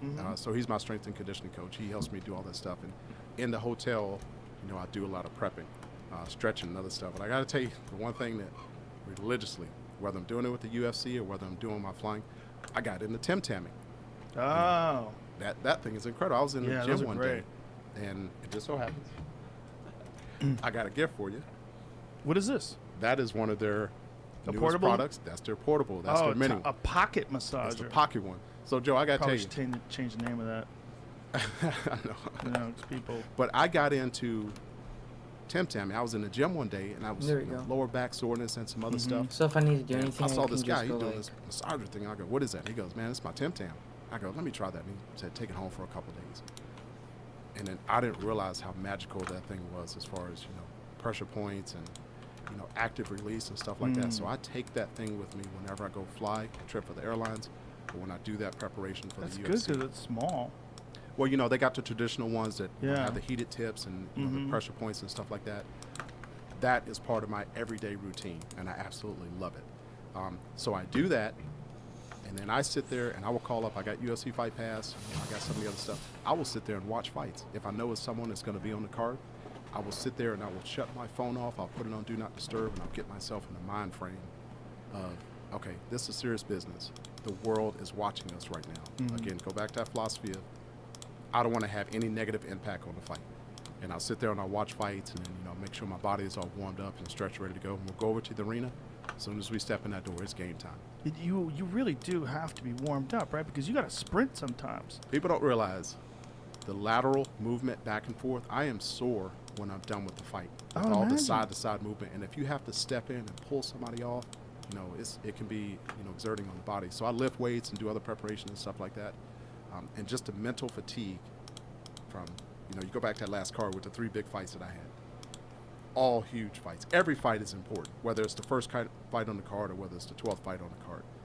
But when you have a night like that, just the mental preparation and the letdown when you get done with that, you realize it's a little bit fatiguing, tough on the body, etc. So, man, there's so many elements that you got to come into to be ready for that. And do you train do you do side-to-side movements in training? Like, do you run sideways or anything like that? So when you see me warming up, and I learned a lesson. I watched Bruce Buffer warm up. And what an incredible person. I watch him warm up. Nobody gets the fights more pumped up than that guy. Pumped up. But I said, I'm in great shape. I can go in there and do this. And I realized I'm not doing this good enough. So I watched Bruce warm up, and I had to come up with a routine, to make sure I'm prepared. So I go in the back, behind the curtains and stuff, and I'll do some forward, backward sprints. I'll do a lot of side-to-side movement. I'll stretch hamstrings, quads, and stuff like that. You don't want the referee going in there and popping a hamstring or something in the middle of a fight. He blew his ACL out in a fight. Yeah, I remember that. We've had some referees that have gotten hurt before during fights, and it affects the rest of the fight. What do? You call timeout, and you bring in another referee, or what exactly do you do? That's a good question. What do you do? So what do you do if someone accidentally gets KO'd? I saw a referee get punched accidentally in the nose before, and he was, he's leaking from the nose. And he wasn't able to call timeout. So one of us ran up and said, "Stop, timeout." And then the doctor's going to give attention. You got to make determination, is he or she good enough to continue the fight? He put some, Stitch or one of those guys, they do their thing. Cut guy went in there and put some stuff in his nose. Doctor made a determination that he was able to continue the fight. For the fighter, I imagine like that sort of momentum stopping for something outside of the actual fight itself has got to be very annoying. I have never seen, knock on wood, a UFC fight or Bellator fight or anything like that have to be stopped because of that. You see all the stuff on YouTube and everything. If a referee gets hurt, most of the fighters, you're going to hope at this level they're professional enough, they're going to stop. It's pretty rare. Yeah, it's pretty rare. You're going to let them come in and get the proper medical attention, but we don't want that to happen. But I would imagine, like flyweights or something like that, man, you got to be in shape, right? I call it getting on my bicycle. Yeah. Some of the, Benavidez, guys like that. So what I'm going to do is, man, you gotta, and folks don't know it, but we're in a slightly smaller octagon. I want to organize everything, so this is going to be like there's building not a lot material, of room to run. Right, you're going to get away from those dudes. You got to stay away food, from them. The last but thing like we want to some do of is this get stuff, like this can corner go in ores, and have the this fight can come go in into like you. armor, So we try to this can go maintain in that tools, 90 degrees off where the fighters and then like directly stuff like left and steak, stuff right, like that. I'm and miscellaneous. keep a constant movement with I them. use You it look for eye sometimes, pokes, nuggets groin shots and maybe, stuff like that, but like. You sit there and watch us. We're usually sweating by the end of the fight because there's a lot of movement. For like sure. gunpowder, I mean, you like stuff I have don't to really be in great shape stuff like to that. referee a fight, especially with small guys that move a lot. And I try to, so in addition to the strength and conditioning stuff, I've done some classroom stuff, like, people talk about what they do during the pandemic. I was actually crazy enough. I went back to grad school during the pandemic, and I got master's number 3, and I went and got a master's in exercise, wellness, fitness, and nutrition. And that helps me understand, do I really know how to meal prep? Do I really know what proper proteins and supplements and stuff to put in my body?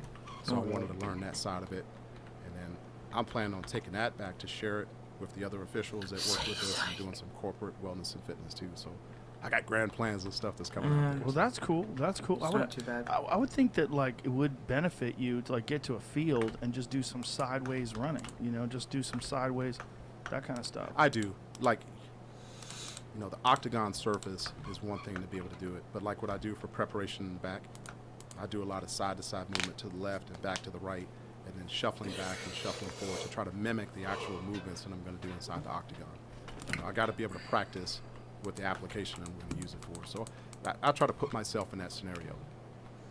Where we stand, you know, when guys are fighting, what am I looking at? When they go to the ground and certain submissions come up, what position am I going to be able to go in to look at the pressure point, to be able to hear and see, you know, what the fighter is saying.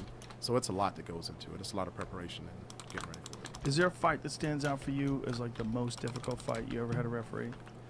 I would say that Travis Brown and Arlovsky, because of knowing of Arlovsky's injury ahead of time, the impact of that, number of fans that were there, how loud it got, and first pay-per-view. First pay-per-view, the expectations of my two mentors, John McCarthy and Herb Dean. But you know, one, it takes a great message like that from a mentor. You know, don't fuck it up. And you know how John's personality is. You know, he's a great teacher, but there's no one more knowledgeable about the sport than him.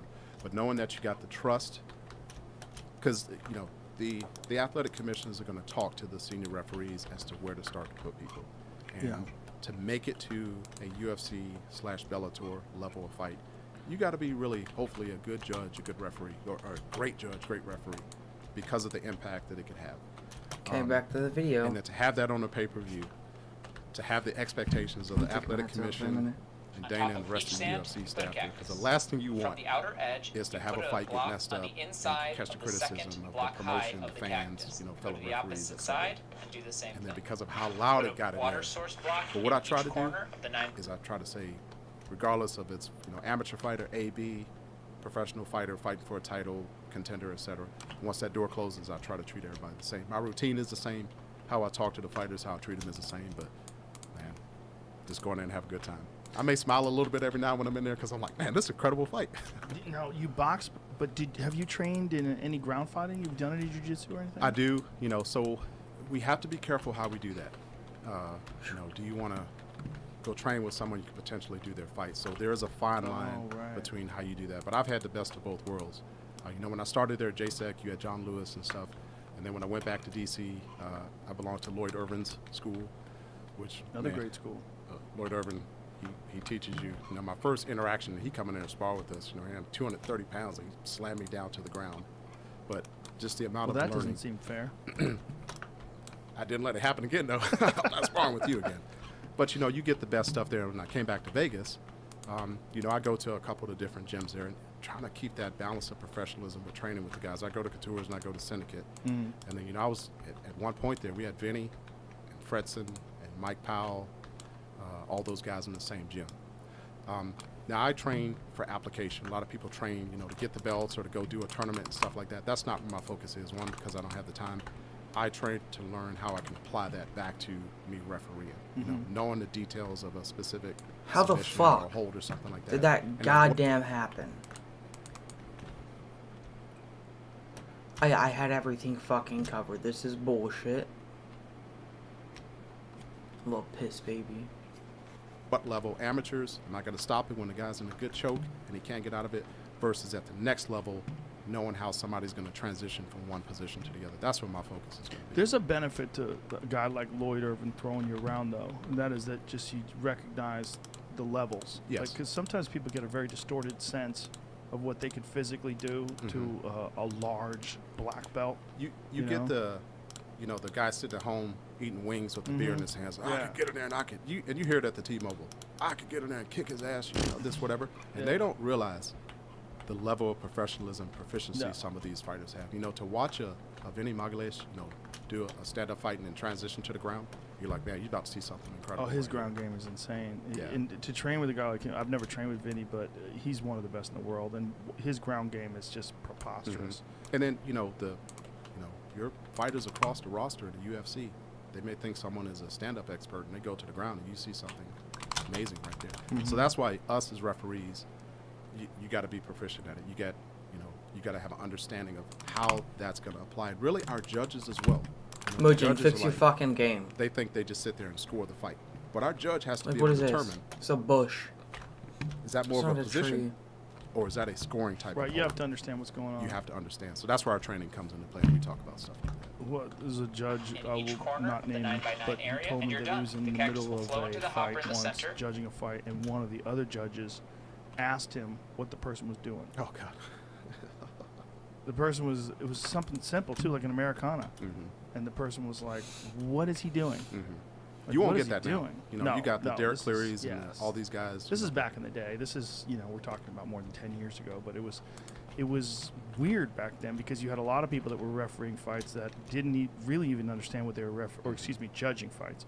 They really didn't understand what they were judging. They didn't understand what they were looking at. And you see that criticism out there. You know, these judges in this jurisdiction, they're boxing judges and stuff like that. Now, you got folks that have been doing this for 15, 20 years.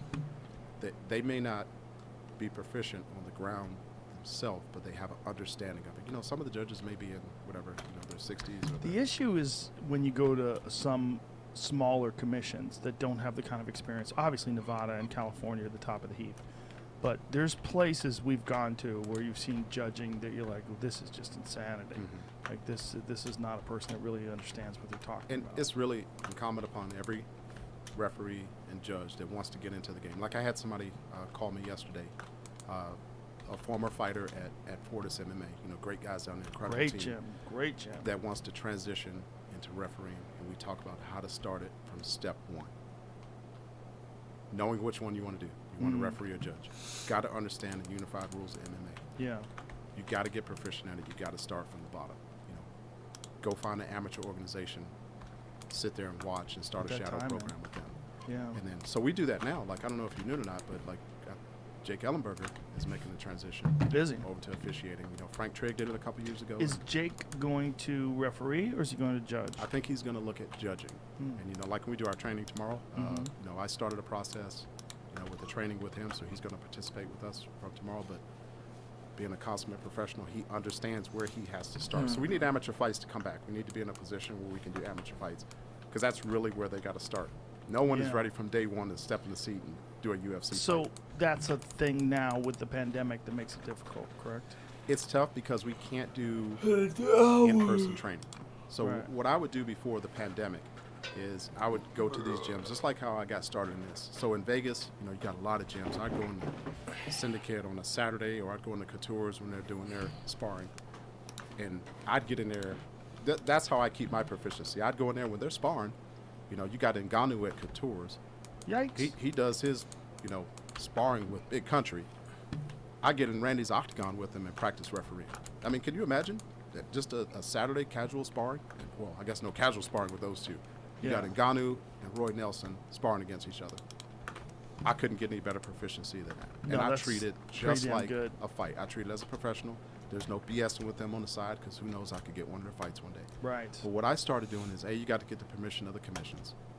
I bring 1 or 2 judges in with me while they're doing their rounds of sparring. And I say, go sit as you're an A or B judge. Come out, and I want you to score. It's a little bit different because they're not going at 100%. Of course. Some of the places go at 50%, 75%, but they're still getting hands-on proficiency. When you got 2 high-level guys like that are doing it, you may see some things that you may not get at a lower level. But it's upon each person. The commission is not going to force you to go do this training. They're not going to make you take Herb's course or John's course, like I teach as well. They're going to encourage you to do it. And if you want to get the top-level assignments, you want to get these opportunities, you got to show proficiency. You got to be consistent. Like our executive director in Nevada, Bob Bennett and Jeff Mullen, they're going to make the selections for the top referees and judges in the world. They're going to give those opportunities. Yeah, those are great guys, and it's a welcome change from the past administration. Now, when you're talking about fighters that you can't really get close to these guys, huh? It's kind of a tricky situation for you. It is.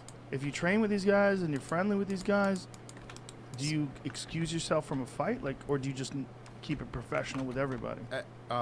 You try to keep it professional with everybody. That's kind of annoying, though. Like, what if someone's cool and you want to be their friend? It is. And like I will tell you, Mike Powell is one of my I best love friends. Mike in the world. Powell. Mike's an awesome guy, and we've been friends for a guy. while. Mike I have a fight. I can pick up the phone afterwards and get honest feedback from him. It's a little bit easier right now that Mike's not fighting, and I can get that kind of feedback. Is he training guys now? What is he doing? Yeah, I think he's out at Syndicate. He's doing some of the movie things, but he's Still rocking the mullet? off and on. I think it depends on what they. Oh, I also forgot my He's goal. such a skillful guy. He Just is. such a really intelligent, well-rounded game when he was fighting. Like, just a Exactly. consummate Bro. professional. And for me, Bro. so like when I started at JSEC Fight Capital back in the day, he was in there with Randy and Marvin Eastman and all those guys. So I've taken this transition with him the entire time. Where'd he it go? would be really tough bad. for me to go in there and do a Mike Powell fight. So what I do is like the two primary commissions, Nevada and California. I'll call them ahead of time and say, hey, Mr. Foster, I've trained with Mike Powell before. I did this kind of training with him.